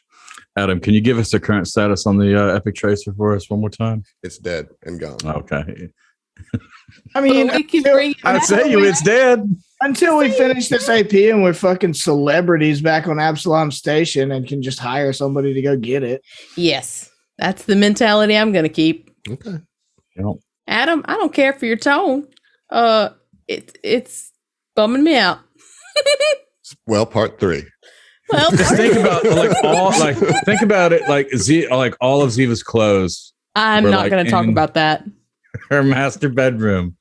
They're all gone. Like I have mementos in there from like Xeno and like from Sedona. Like that's not okay. Somewhere in there is a little cactus. Yeah, I mean that's Sedona's ship, right? Yeah. Like, see, that's why I kept the 5 Absalom Buzzblades Super Bowl rings on my fingers. Still got them. They don't need up them. a storm. They're Busting bloody. up a storm. I feel like those 5 rings combined should get an extra +1 to damage or something with this face. None of them are resistant. Rings of resistance. So, anyways, yeah, that happened, and you go into the dungeon. You know, I guess you at the very top of it, you fight that 4-armed Velstrak. Mm-hmm. That jerk. I kind of chased y'all throughout the dungeon a little bit. You know? It was like almost a Mr. X type of thing, but it was a little too slow on the uptake to really. It was definitely not a fucking scrub, though, dude. It had half the party at times vomiting instead of seriously. fighting. It's like you had like some little remote control. Like, no, you're gonna vomit. It's an Ipecac demon. And you get nausea. Ipecac demon. Yeah, Ipecac demon. Yes, I mean that was the first fight, right? And it I mean, to Heath's point, you know, I don't think Oren, you were affected by it, but half the party couldn't do anything. Yeah, you know? I mean that's true. Oren's will save is so ridiculous that it's just dude. And that's been a bit of the 1 week. The theme of this part was that like not being able to do things. You know what I mean? Like, I mean, this adventure is not for the weak-willed. You know, that's what happened. Zach was the only one who had high will. No, Oren. I love you, John. Yeah. You guys listening can't see this, but Heath is just very slowly shaking his head in disapproval. He's already tired of all this. He's like, this is bullshit. Okay, hold on. I had something I wanted to say. Oh, I was straight up not about that weird sack of man flesh that was in the glass. Dr. Dr. Kindor. Yeah. Oh, yeah. That was bad juju. That the shadow jellies came out of or whatever. I'll tell you what I did like is that you guys saved him for last. So like the whole, like you just had this doctor staring at there, just like waiting, just like doing like a shark in the tank. It was just, it was this interesting thing that kind of loomed over the rest of the rooms because you could see him. You know, you could see him. Zombie. You knew what was there, but it was just standing there, just like, you know, and none of you had any idea what was going on with him. And you were we're going to encounter you soon. Yeah. And just kind of that nervousness of like walking around, not certain when that shoe's going to drop, you know? Right. Well, I think that is kind of part of our as a crew, like we tend to leave things for later that we think will be impactful. It was like we could have tried to just do that as soon as we found him and fight him. But then, then you do the big crazy fight and you have 24 fucking doors to open. Like, why not? Let's just get all that horrible door business out of the way as building suspense and tension for the fight. Yeah, we did that on purpose. So there's also the other thing with, you guys talking about us saving the best part for last.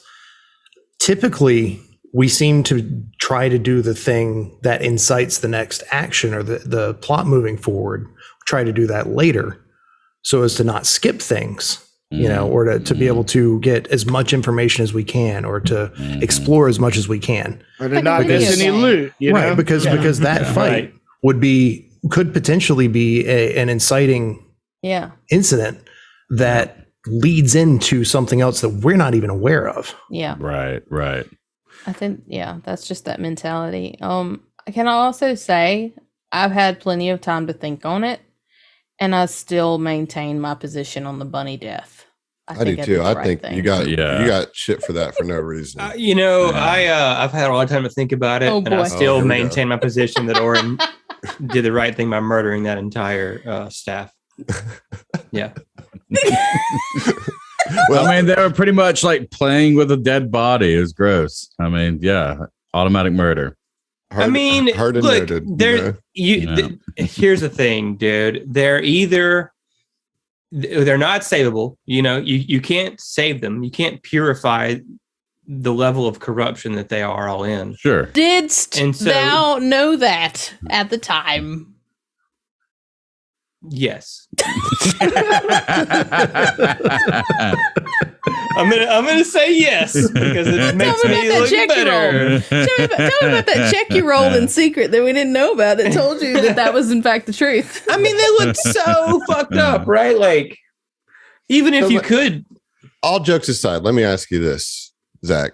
Why has Oren not killed the captain? Because he cares about her, right? Because she's, a very important person in his life, right? But I'm just saying, through the logic of what you're saying is that once you have this corruption and you're that far gone to where you're enjoying pain and doing things that are obviously dangerous to yourself and others, that they cannot be saved, and that you're doing them a service by putting them out of their misery. Right.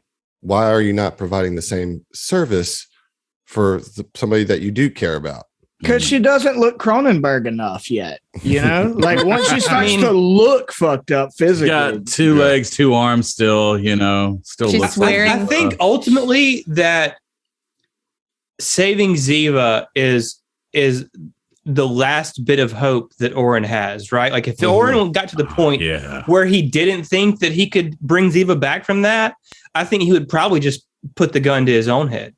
Right. You know what I mean? Shit, you're right. Right. I think that's the only thing that's keeping him going. Yeah. Right. Yeah. I agree.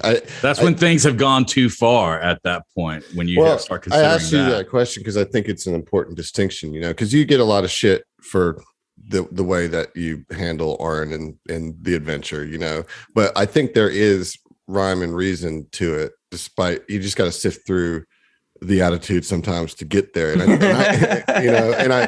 I do think that that's accurate, and that's why, and that's the difference is that if Oren admitted to himself that Ziva was too far gone, he might even know intellectually that she is, but that's the only thing that makes him think that any of this has any purpose is that she's not, you know what I mean? Right. And so I get it. It's so funny because the way we play these games is not this 2 days worth of developments that happen in the character's life has taken us 6 months to play. Yeah. You know what I mean? During a pandemic, you know what I'm saying? And so I think that it's just been as difficult as it was, And I think at the top of this, I mentioned that it was hard, watching you guys go through the third part, and that we had struggles as a group to get through it.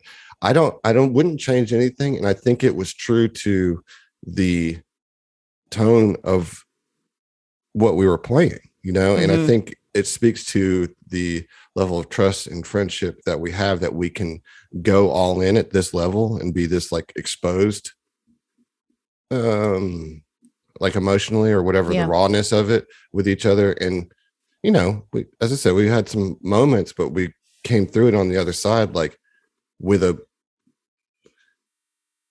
real story that I think at the end of it, we're glad that we have. I do hope that to be the case. You know what I'm saying? Like, but it was the third part really turned the screws on you guys as players, I think, more than the characters, where if part 2 put the screws on the characters and the players were having fun, I think part 3, the characters were like, y'all were tearing through that dungeon. Like your characters didn't struggle too bad, even when it felt like it was on the player side. You guys went through the entire black site without a long rest, went through every encounter, sprung every trap, and just like that on, and still got through the boss fight, on paper victorious, So I think to that, I know, Adam, you and I have talked about this a little bit in some messages, but part of that though is just like, it felt claustrophobic. And a lot of that for me was when we were playing on Roll20, I think you said that the fog of war was kind of broken on Roll20, or it is currently not been consistent. And so I just was afraid to use it because when it's broken, you can see the whole map. Yeah. And that makes sense. Like I get that, but that also adds on an extra layer added on an extra layer of just like feeling like we're walking down the same hallway, the same, seeing a 20-foot long hallway that's maybe 10 feet wide. Most of them were 5 feet wide. Over and over. And then at the end of everything, seeing the whole map, I was like, well, this is relatively small. Compared to say the prison in Galta. Like this looks and felt to me, seeing the map afterwards, much smaller. Whereas other places we've been, when that was either working or for whatever reason, maybe my memory is just different of it because it's farther in the past, but this just felt incredibly claustrophobic. So we discussed this a little bit after one of the episodes, and I've been thinking since then, and like leading up to this TOMTalks and everything, I'm wondering if, and this may be really obvious to everybody else, and I've just had some epiphany, but I'm wondering if that isn't 100% intentional, because it comes after experiencing that wide open, almost sandbox essence of Kuvakara, and then you're like essentially funneled into this death trap, and it's very much intended to give you that like super tight enclosed underground in this super inhospitable portion of this planet. I mean, in my mind, psychologically, it's 100% on purpose to create that level of tension. And that may be obvious to everybody else. And I'm just like in a horror campaign, it's always good if one of your primary descriptors ends in phobia. So I do think it was intentional, Think about how you might handle this if you were sitting down to play this at a physical table. Though, right? Like you might have paper covering the rooms you haven't discovered so far, but then you would uncover them as you the same way a fog of war would work in a virtual tabletop. Yeah. And I think that having that orientation of where you've been would do so much to alleviate the frustrations that I think we as players felt during that. Like and I'm not saying it to like come down on you, Adam. I completely understand why you didn't want to reveal the whole map. That makes perfect sense, right? It's just, I think that the technical limitations contributed more than like the intent of the writing and the structuring of the map, or how it was run. It's just it felt like there was a distinct lack of progress as we were moving through, because specifically that first floor. Okay, I got you. Yeah. Well, the first floor was the second floor, not the first one. No, it was the first floor. Was it first floor? It was a circle. I don't know. They're all hallways. I mean, but that's not true. Like all of the first floor is, and then the next floors are actually kind of a series of rooms, just rooms, So the first floor was the biggest floor of the facility, and it also had the most like extraneous rooms. It had all the closets, it had all the empty labs, it had all the maintenance rooms. You know what I mean? Like, and so, the thing is that you guys were much more in a horror movie than playing a horror game in that scenario because of the claustrophobic vision. You know what I mean? Like, and so, as I said, I don't know if I would change anything. I probably, if I had functional fog of war, I definitely would have, made that something that, you still have, because you did get a copy of the map downloaded anyway from the security room. But like as tough as those like last 2 months of the dungeon were, like it also translated into some real fear in your characters, and y'all made hasty decisions, and then like had moments where like good RP moments in the elevator where it's like, hey, like let's get our shit together and like, get through this. Like we have a task here, which is to find Kaon and stop this, And I do think that once you guys got down a little further away from that first floor, that was a bunch of 5-foot halls, that some of that did get a little bit better, Yeah. Kaon. That fucking guy. And and speaking of that elevator with the RP, I think it was also great because it aired out some of the stresses that characters were having, with everything, all the tensions that were building up, and some feelings were said out loud, even though we already knew them, I was just to say, what was it exactly Oren said? Like, I think it was, I'll take orders. You can give me orders when this is all over with, or something like that. Right. I was just like, there it is. Yeah, in the open, son. Yeah. Well, and that needed, but that needed to come to a head, right? Yeah. Like it needed to be said, right. and it was also more than just that, which is huge. Like Oren crossing that threshold of being like, no, like in this moment and for the next little stretch, like I don't respect you. I don't respect your authority. And that also let Mike kind of get out some of his frustrations as well at Oren being as hasty as he had been, and which I thought it was funny. Like he had been the first one to like do the, like, I don't know if I want to call you captain thing. And then because he's mad at Oren, just backs the captain wholeheartedly. It's like, she's your fucking captain. You do what she says. Even though I know, like, she's all fucked up right now. Well, I think that gave Kuiper an opportunity to, like, really fully become a full party member. Now, I mean, obviously he has for... Well, he took a leadership role, like, he's now invested in the group and, like, says, look, guys, like, yes, the captain, he leveled with the captain too and says, you're not your right self, Right. And he then backed up Mike too and said, and Oren, you've gotten a lot of people hurt because you're just running into rooms because you're being hasty or whatever. And that whole like tactical discussion somehow unified the group in a way that at least everybody understood each other and what was the reality. Plus it kind of broke the stress too, because that was like right afterwards, like, well, anyway, let me just squeeze right in here real quick. Excuse me. Yeah, excuse me. Was it after that like, when was it that Ziva was like responding to Lenny on the sly while responding to the group, asking for like a prick of pain, Oh, we completely skipped the whole armor room. Jeez, yes, yeah. We need to talk about that because we kind of already are, because that was one of the hasty decisions we're talking about. Yeah. Leading into what were those things that were getting us? What were they? Flechettes. Flechettes and lancets, man. Fuck that. Yeah. That's what the subtitle of this TOMTalk should be. Yeah, I mean, look, if you want all the deets on the trap discussion, you're just gonna have to go to our Discord and get in there. Find it there, Yeah.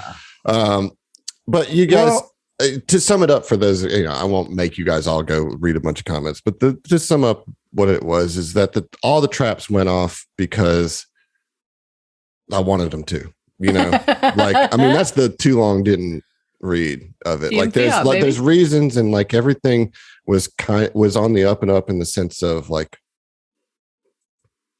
I didn't force it, but I also kind of changed the game that this table is accustomed to for this dungeon. You know what I mean? And so like they went off, and so if you want all the juicy details of that, you will have to go to the Discord. But right. The bottom line is that this facility, Kaon was expecting you, knew you were coming, and had designed it to inflict as much pain upon you as possible. And that which in his mind is doing us a favor. Right. And they were directed specifically towards you as a party, Yeah. Shit, all he needed to do to inflict pain on Fel was just invite his parents to dinner that down there. Have them sitting down in a room. You need to sit down and have another dinner with your parents and explain to them why you're going away for another 7 years. Kaon may be insane and he might love pain, but even he is not going to purposely invite Frank and Martha to his facility. I assume that they met one time at like some company mixer a long time ago or something. Right. It was like, oh God, not them. That's a hard no on his limit list. Okay. Well, all 5-foot hallways lead to Kaon Reese. Nice. Nice. Yeah, he a dick. Yeah, before we get into the fight of it, I'm curious of, what y'all's thoughts were of the story arc of Kaon, because I did make the choice to start that back in Aeon Throne with Fel, including Kaon and Fel's backstory and having that whole journey of him being an amazing humanitarian to becoming like your most hated person that exists, Right. It's tragic. Like what did you I'll ask you first, Josh, like because you were the one who was connected to him. Like what did that feel like for you? It was really sad for me to see someone and to have known someone, or for Fel to have known someone who was such a good person to go that bad and to have whatever happened to him, just be that bad. Descend that low. To fall that far is just it's heartbreaking. I don't know.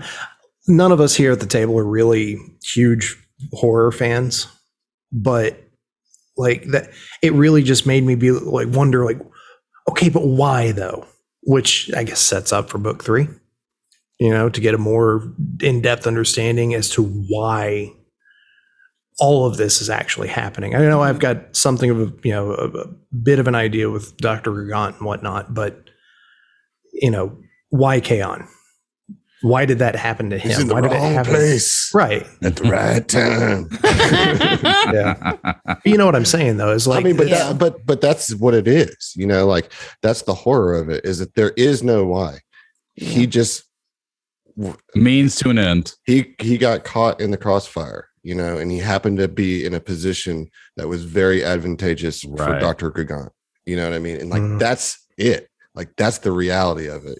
And I think that's why it's felt anticlimactic to you, because there is no resolution there is no why other than he was just caught in the crossfire of corruption. And that is a huge thing for me. And any type of stories, I want to know why. And in just normal day-to-day life too, tinkering with stuff. I can't help but try to dig for the underlying cause or reason that something is the way that it is.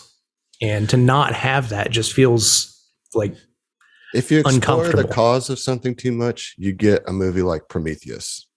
Haven't seen it, sadly. Well, like it's pretty forgettable. But like it undoes the horror of Alien. You know what I mean? Midichlorians. It's not horror, but when you same like kind of thing, you kind of ruin the awe of it when you the mystique. Well, and I get that. With horror specifically, like oftentimes the horror is that there is no logical reason. Like that's the horrors of our reality. You know, why do people murder other people? There's no, I mean, sometimes I guess there's like justifiable reasons, but most of the time there's not, right? Yeah. Like, I think that is, in my opinion, that is the most terrifying of horror, are the things that are just kind of like, just happen because the universe is chaos. And see, it's frustrating to me because it's like, well, why did it happen? Because it did. Because it did. You know, like horror movies that end with like, well, what was the underlying cause of this thing? Oh, it was just an evil something. Mm-hmm. You know, like just frustrating. See, those are some of my favorite. What do you think, Heath? Because I know we've discussed this a little bit before. I mean, as it pertains, as it deals with the question of why, like, I mean, we got a why. Like, he was in the wrong place at the wrong time with the wrong evil deity, right? Mm. But you know, the problem I think Josh has with it not being, with it being anticlimactic is it's a lack of satisfaction, because like in a lot of our stories, we want them to wrap up not only with a why. We don't want to just know the cold hard facts of why the events that occurred, but we want a satisfying why, right? And you're just not going to get that in most horror, you know. And us not being big horror people, that's not the kind of fiction that we gravitate towards. So to some degree, we're spoiled a little bit to a satisfying why, you know, to nice cushy resolution in our stories. So like, you know, I don't really have an argument to make other than like, that's why it's unsettling to us, is because it's outside of our normal wheelhouse, you know? I think it also, again, puts up a mirror to your characters. Is like, Keanu Reeves was a great person and he just succumbed to corruption and was capable of all this. And you guys have the exact same corruption. And I think that's the like written purpose of it for like the way it is that like when you finally face him, you realize he's just not in control of who he himself anymore, and that he's fully corrupted. And you're looking at yourselves to some degree, you know, because he's still with it enough to like cast spells and not be mindless and all that kind of stuff, you know, but he's just committed to the corruption at this point. And like his corruption is only what, a month or two older than yours, you know? Yeah. Like, well, I think that's take long, you know. I think that's sort of the, even as far as where we are now, maybe I'm speaking for you guys out of turn, but for me, I think that's the possibility of resolution that we're looking for. Is like, the meta of it is, surely there's a way to get through this AP without a TPK, right? So like, in a meta sense, it's like, okay, well, somehow we get past this corruption, but like, is that going to be satisfying? Like, are we just going to be kind of Deus Ex Machina, to where it's like, even though you've had no evidence of anyone else ever getting over this corruption, and they all just go too far down the rabbit hole and can't be saved, which is the question we're asking ourselves constantly, is like we're doing this out of the hope that we can be saved. That's, I think, because I'm not a big horror person either, and I've struggled in this book as well with like purpose and motivation and all that. But that's the mystery I'm most concerned about. It's like, those of us who survive, I guess, are gonna get through the corruption thing, but how? And is that gonna feel earned and satisfying and believable?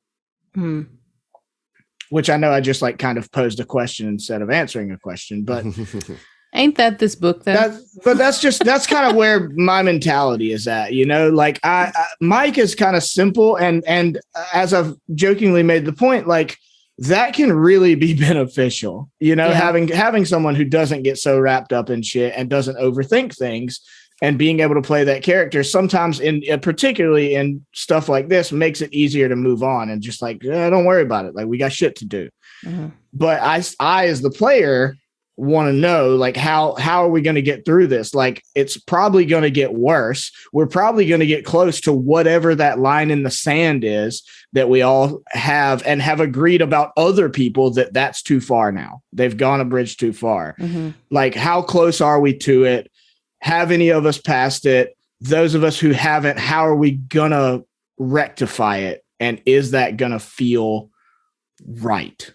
Mm-hmm. And now they don't have Orin and Ziva.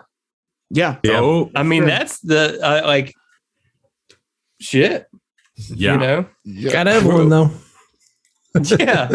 What? You got enough Evelyn, bullets in that thing, y'all can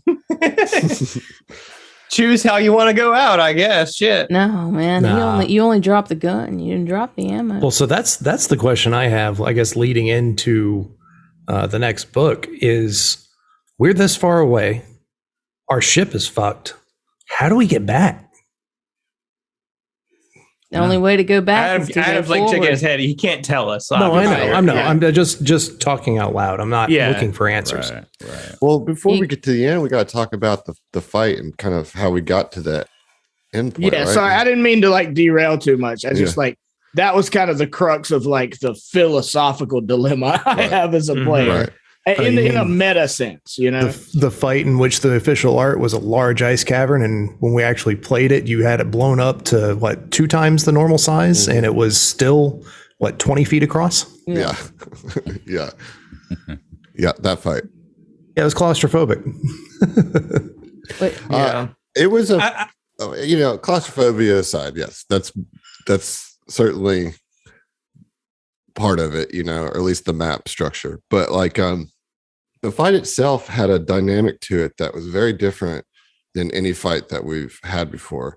And I liked that in the sense that it forces different tactics, and you want your boss fights to be memorable, Definitely. I think if we're going to get into the tactics of the Kaon fight, that is a listener question. Yeah, I guess. So do you want to discuss it now, or do you want to wait till we get to the listener questions and discuss Well, we'll discuss the tactics in the listener questions. Let's just talk about your general impressions of the boss fight. Like everything leading up to it, around it, like just from the kind of like dynamics of it.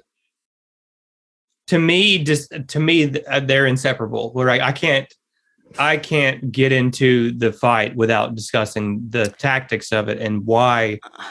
Well, I'll start off. I mean, let's be honest. Let's be real. Let's put it on the table. Okay. Hold the phone. Now give the phone to me. Mike finally attacked us. It finally happened. Mike was finally used against us. It was our worst fears. But that went as well as it possibly could for you guys. It did. Me having put up an energy shield prior, I took maybe 2 stamina point damage from him. Like it was as good as it could have been. To that point, I do want to say this is something I've thought about, and I think is a sign of growth on my part. Like that was a stated fear of mine coming into this. The thing that I was really like. More than anything, I was like, man, fuck doing a horror campaign because I know I'm going to get mind controlled and like have a big cry after I kill an important character that I care about. And once it happened, I was like, writing was on the wall. I was like, oh yeah, I'm about to be mind controlled. But once it happened and I got the one attack in or whatever, and I felt horrible about it and had Mike apologize in fight. But me as the player, after all that build up and that being something I had feared and thought about for a long time, I was kind of disappointed. Because you didn't kill anybody? Not because I didn't kill anybody, because it was one turn, one attack. And then it was like that should be such a big deal in my mind, because it was a big deal in my mind that it was really kind of just like, Aaron did too good a job. And it deflated this giant problem that I had mentally and turned it into just a snap of the fingers, Suffering from success, dude. I don't know what to tell you, man. Let me tell you how that happened, because I think there's a lot of people that are curious about it, and those lancets that were coming out of the door frame had control person spells on them. Oh. Or dominate person spells on them. Yeah. And so it could have been any of y'all, but when you establish Mike's the door guy, the going through, and it's funny because that is the one that we did go back and roll. We rolled it. We rolled the perception. You found it, and then failed the engineering check, and so he got lanced anyway. Yeah. So Lance Revolution. That's the thing is like that's where the control or the dominate person happened is then, and it's a 5th level spell that he's already expended. Yeah. So he doesn't have that, left. It's like it has to happen there or it doesn't happen, and so like he couldn't do it again once Oren dispelled it. Like he didn't have that spell slot left. I don't know if I doubt you'll answer this, but the fog, what is that? I cannot answer that at this time. That's gotcha. Yeah, and same thing with the saving the important bits for last, like I said earlier, thinking that the generator was a more important bit than a hallway with fog in it. It was.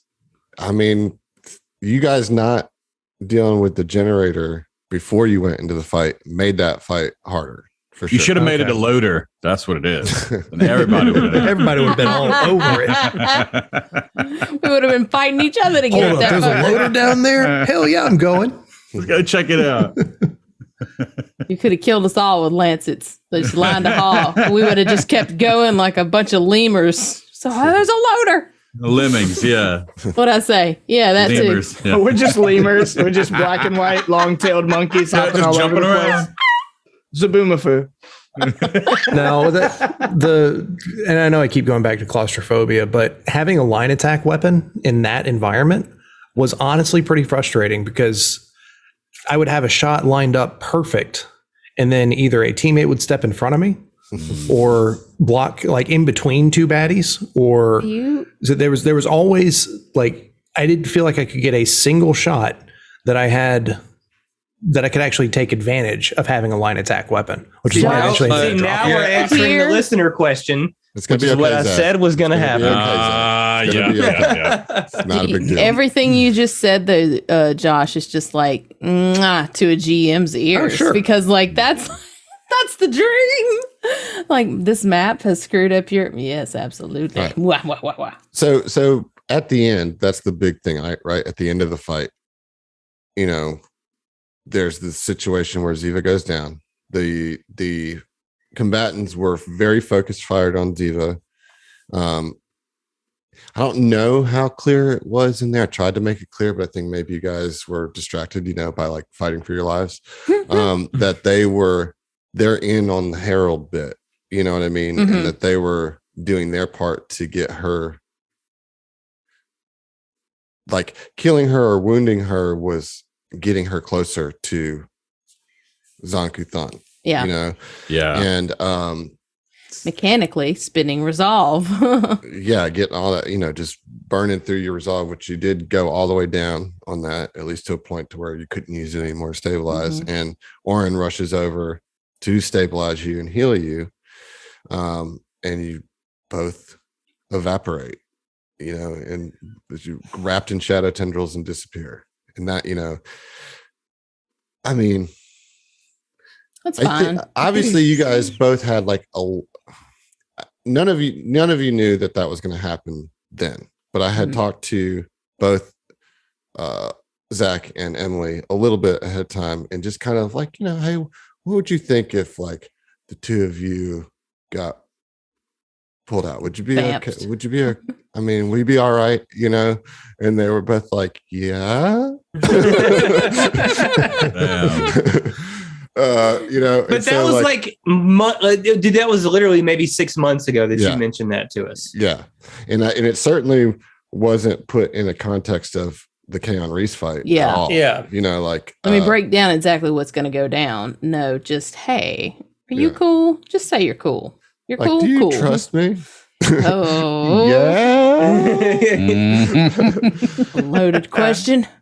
But yeah, it is a situation now where like two of your main party members, your healer and your captain, your face, are plucked out of the party. We don't know who's going to replace them. You know what I mean? At least the listeners don't, and I think not even all of the cast members know who's going to replace the two of them and how that's all going to go, because it leaves it in such uncertainty. Like we left end of book 2 like immediately after Keanu Reeves died, but the particle accelerator is still charging up. There's still a lot of unresolved things there.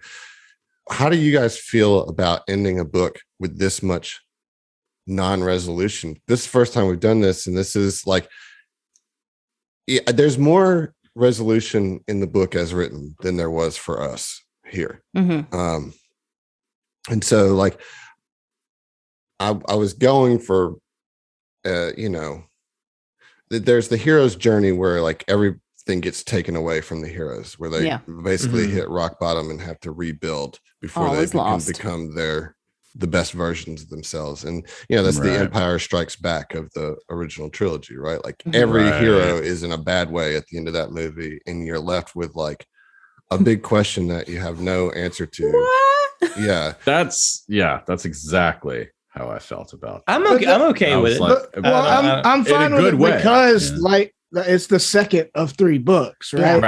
Right. That like that's a tough thing to happen for sure.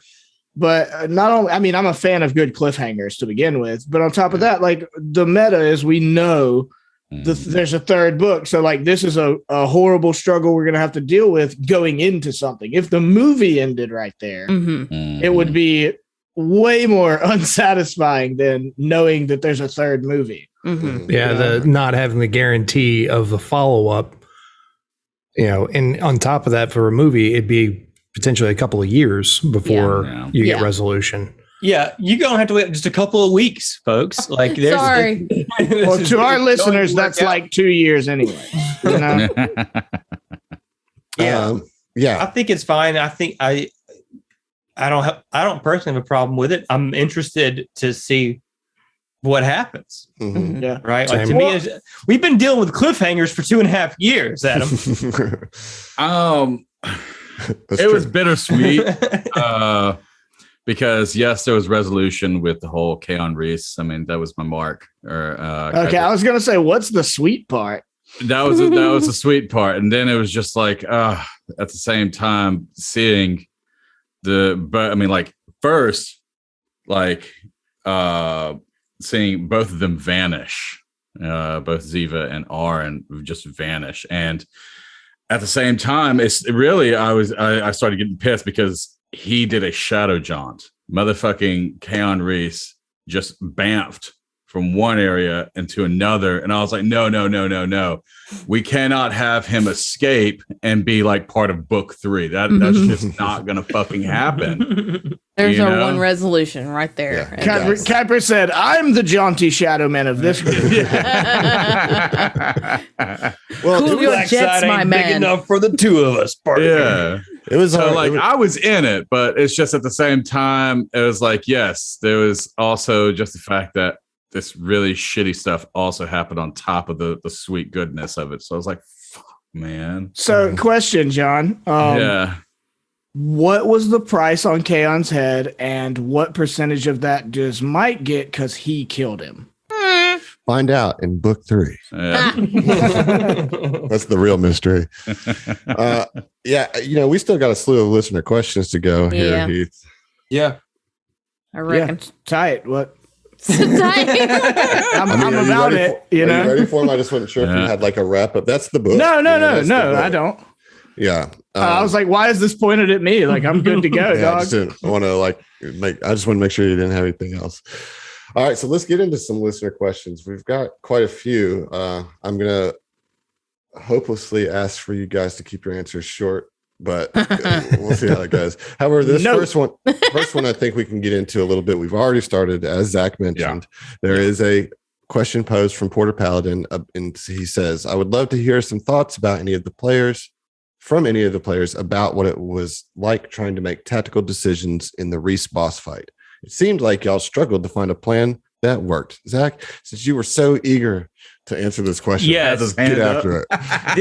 Listen, because I really wanted to answer this question because we absolutely struggled to find a plan that worked. And the reason why was because the quarters were so cramped. and we had these two ads. I don't remember what they were, Shadow Disciples or something like that, right? Verthought? Verthought, yeah. What And they were? I don't remember the name of the effect they had. They had an AoE attack. Yeah, channel negative energy. Channel negative energy, right? Which I don't think we've encountered before. Was that there was no real way for us to, what we were trying to do, I think, was avoid taking two of them every turn. Yeah. And that was so hard because trying to charge Kaon meant going through both of them meant catching two of those every turn. And that would have been, I mean, it would have just deleted us. Right. It was a little bit of like WoW raid tactics. It's like, okay, if they're both doing these like AoE damage, seperate them. You know, like kind of mitigate that shit rather than everybody taking fucking damage. And I think literally at one point we took a break, to, freshen our drink or something. And I was like, yo, we've got to start focus firing on this, dude. We're going to get fucked up. I almost left that in. You know what we left that in the editing. Yeah. We didn't focus fire, man. Well, so, I mean, I wanted to follow up with, I knew Zach was going to jump in, but I was like, I want to get into this too. Like, aside from that, they were preventing electronic weapons from firing. So you guys assumed yourselves into a hole there. It was only Fel that was being targeted with that. And all of you assumed that any technological weapon was going to be a problem, but it was only Fel that was actually targeted by it. Oh, well, that sucks. And, just a side note, like, Josh, I feel so sorry for you being in that room, how small it was with a line weapon. It's like you can't. It sucked. Because, I mean, like, it's the equivalent of like, I mean, like, it feels like Candy Crush, it's just like, oh, well, great. So like you got all your little things right there. Then, somebody's going to go ahead and step right in that fucking line. Oh, yeah. Like you got two cherries and then a banana just happens to get there. It's like, oh, well, fuck, I can't connect three. God damn it. But honestly, we didn't really have a choice. Like there was not really a better option. There was no room. Yeah. Yeah. Well, and we could have drawn them, but. We also had the issue of not only the pure tactics of it, but they were focus firing. We weren't, but they were focus firing the captain. And Aaron and Mike are kind of opposite ends of the spectrum of how to protect the captain, but they both have that goal in mind. So like Mike, my plan with Mike was to come in and focus fire down the first Verthought and get her down as quick as I could. But so quickly, Ziva started taking so much damage that I had to abandon that strategy, take an attack of opportunity to get over to the captain. And she, was at like 1 HP, like so quickly. So like, I mean, that's the thing, like, at least for my part, I was trying to focus fire as well. And we had one in the corner that I had kind of pushed over there, but I had to abandon that or just let the captain die, Right. Yeah. Right. I mean, the setup of it was very interesting to me to run as a GM because there was a lot of control, like battlefield control at my disposal, sure. And so like I was able to split you all up. What's funny is that each of those Verthoughts only had 3 channels, maybe 4 total that they could do.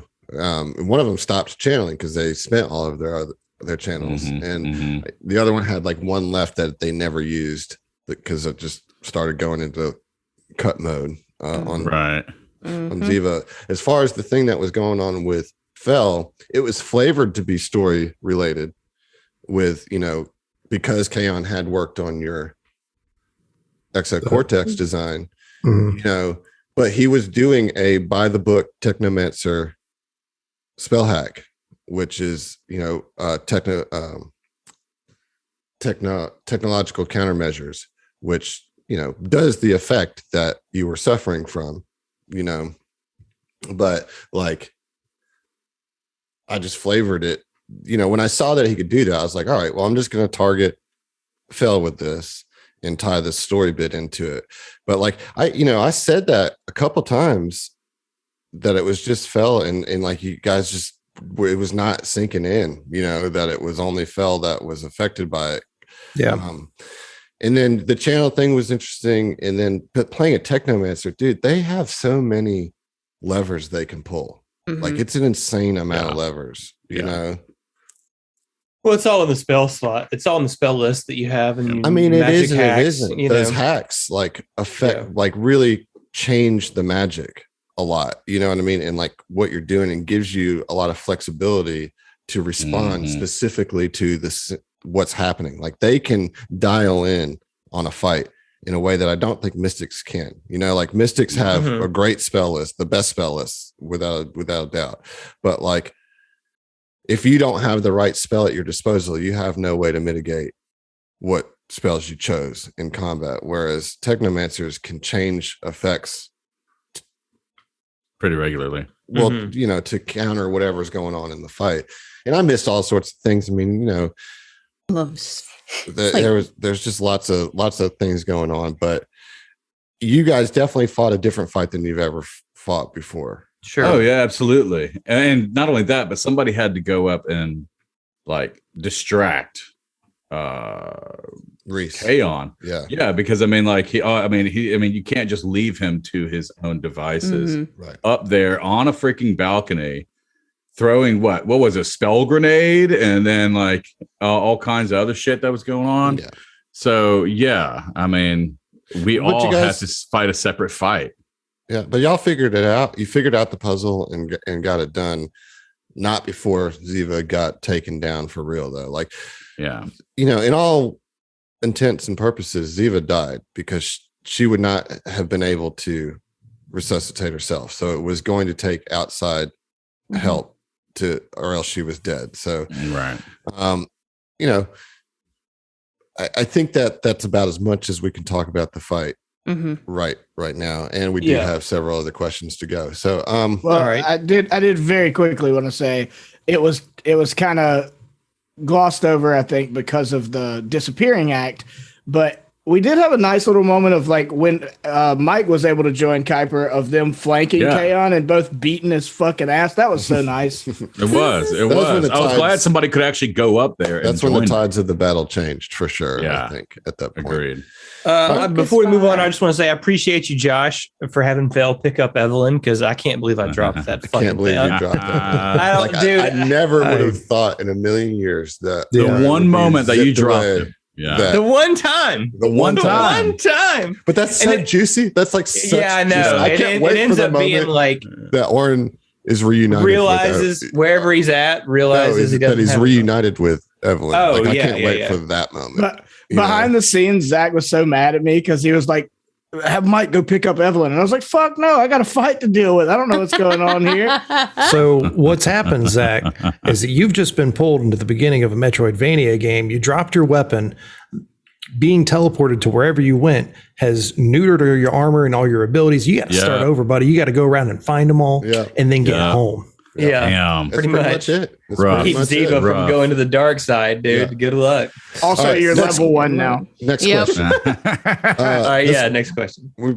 Sput has a lot. Here's his first. How did the characters evolve change compared to how you thought they would? How has the corruption changed the plans you had for the characters? So, to distill these down to like a single question, what's the one thing that happened to your character in book 2 that you were not anticipating?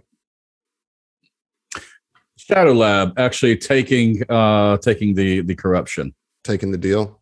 Yeah, taking the deal. All right. What about you, Zach?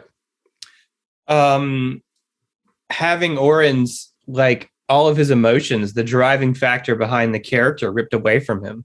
Yeah, but that didn't actually happen. So. Yeah, you played angry after that for the rest of the book. But I mean, it was impossible. No, you can't. It was an impossible ask. You know what I mean? Like, yeah, I mean, but like, I still didn't like. I think that I certainly played him differently as a result of that than I would have otherwise. I don't think that you can just say that I just ignored the corruption. Like, you didn't ignore it by any means. Like, I feel like, if anything, you got heightened emotions, like, or heightened pragmatism to where, like, well, see, that was the thing, is I played him more pragmatic. He's still going to do the things that he would do, but he isn't tempered by He was just more empathy. hot-headed than, you know what I'm saying? He wasn't tempered by any kind of normal empathy that he would have. It was just like, all right, these dudes are going to die. They're going to die. And then that's all, the captain, you can't give me orders, that sort of thing. Yeah. But anyway, that was what the most unexpected thing. Yeah.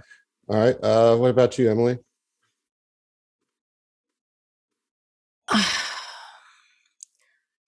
Honestly, probably the thing that I was most unexpected was there at the end. I was genuinely scared of the corruption.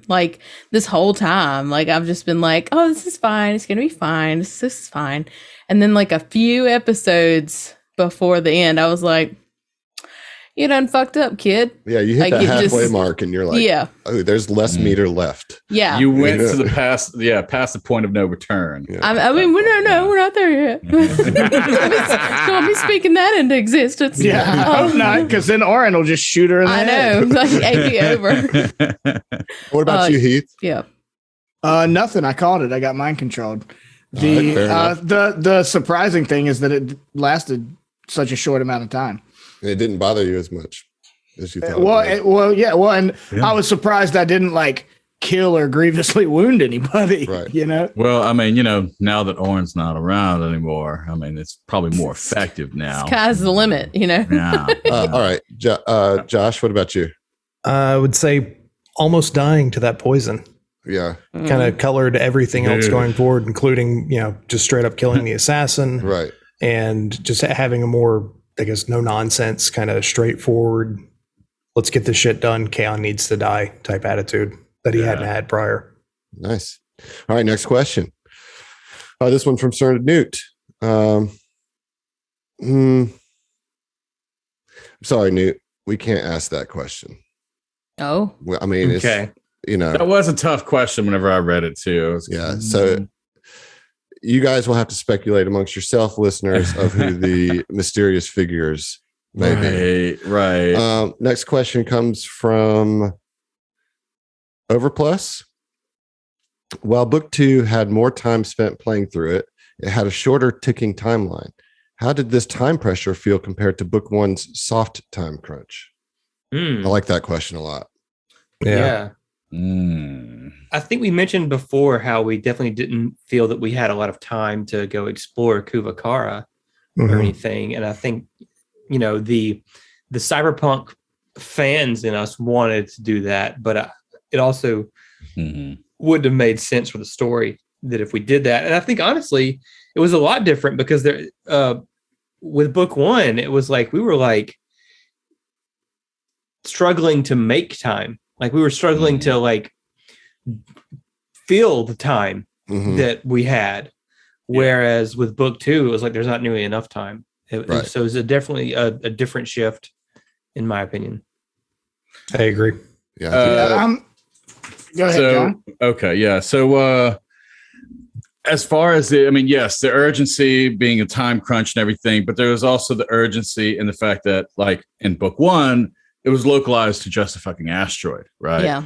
But it completely shit hit the fan when you realize that when you realize it's a fucking app and it's headquartered over in Verces and it's trying to go galactic, and that puts a whole different spin on it because it's so much of a bigger picture. Yeah. Well, that's where all the urgency really came from, Specifically comparing to the first AP, I think it's really funny. We went into Against the Aeon Throne thinking oh, this is a big evil Nazi organization. And I think at the very beginning we were we're going to save the fucking world, save the Pact worlds. And we're disappointed by finding out that was not the case. And then we came into this one oh, we got to save this resort. It's no, we got to save the fucking world. Right. Okay, good question, Everplus. I like that one a lot. Next one we got from Sput, and Emily just did touch on this, that you had a moment in one of the recent episodes where you realized shit was really bad. The question is really for the rest of you, when did you have a similar moment? Did you realize that the corruption thing was not just a mechanic, but a real threat to your characters? So I'm going to be honest and say that Fell's corruption of all of them feels like the least threatening at this point. As low as his corruption level is, it still doesn't really feel for Fell, for his personal corruption, like that much of a hindrance. But as far as, I mean, there were other moments that I've mentioned before, the poison and stuff and things surrounding it that have been awful and have dinner with the parents was just terrifying. I should have made you roll a corruption check on that. Go ahead. Yeah.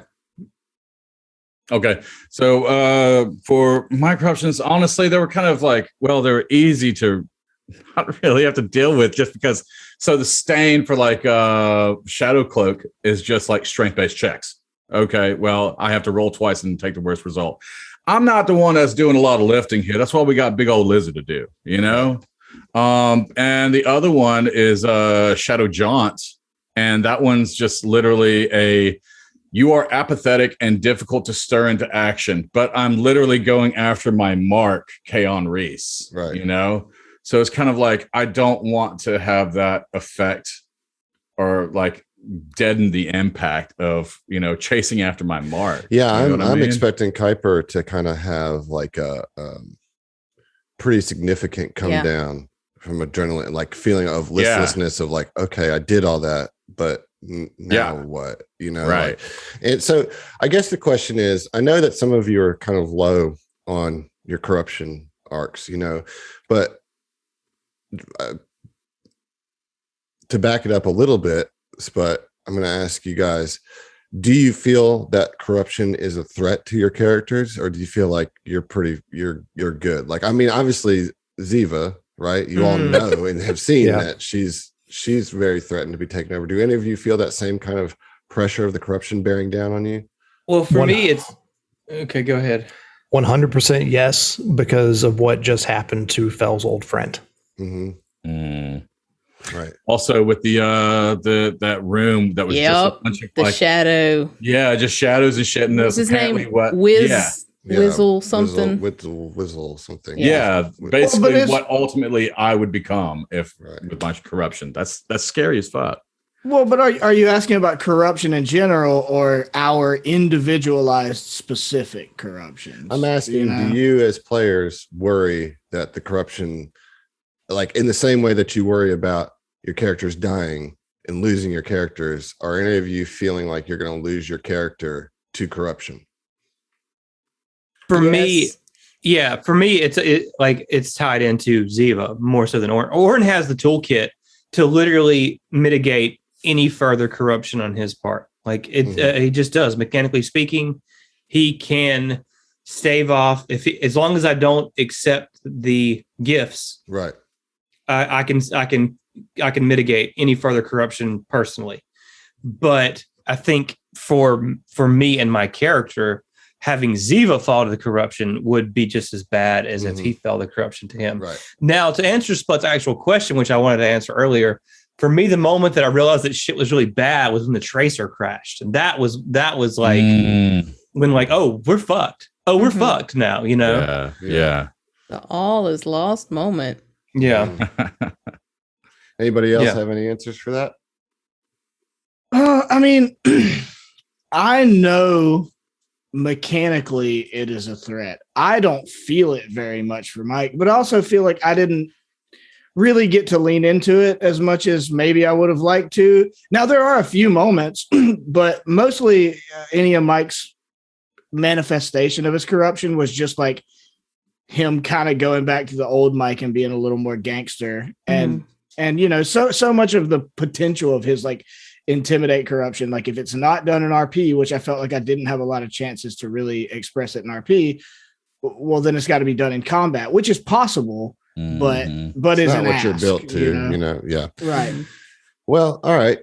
Well, I guess I'll just have to turn up the heat on the corruptions for you guys. No problem. Well, to that comment, Heath. though, I am built to it now. Like my corruption gave me the ability to intimidate. I just shot myself in the foot by forgetting that every time I land an attack, I can do an intimidate check at 75% of the time. Right. Oh god damn. I have a quick sub question to that. Like, when was y'all's first like thought of, oh shit, Ziva's in trouble? Like, that was my realization moment, as we kind of like finished up. I think it was right around the shadow room. It was when area. you guys saw the employee development room and everybody was getting like direct main lines of the shadow corruption, and you failed and went to 5, and that's when you knew. Yeah. Like, when did y'all start with like real? Well, tell me this: Did you? And correct me if I'm wrong. Wasn't there a moment where you like literally took your fucking sword and like fucking stabbed yourself like right in this goddamn like chest? Yeah, but she was possessed by something that was literally inside of her that she had. She was trying to stab the bad inside. That's right. That's right. Okay. All right. Never mind. But y'all don't know that, but I have on the sly, like, my new armor gives me pretty awesome aggressive stabbings, like cute little stabs, Yeah. For me, it was a CSV fight. Yeah. I think that was for me, it was well before that. It's when she severed the connection with Orin, like, to his deity. I mean, yeah. I mean, that's the answer to the question for my end. Like, that is when I was like, this is an absolute fucking problem, and like reacted as such, Yeah. So for Kuiper, I would probably have to say the moment that he took the deal with the Shadow Lab, because some prizes are worth the cost, and like there's been 2 times where he's kind of enabled Ziva.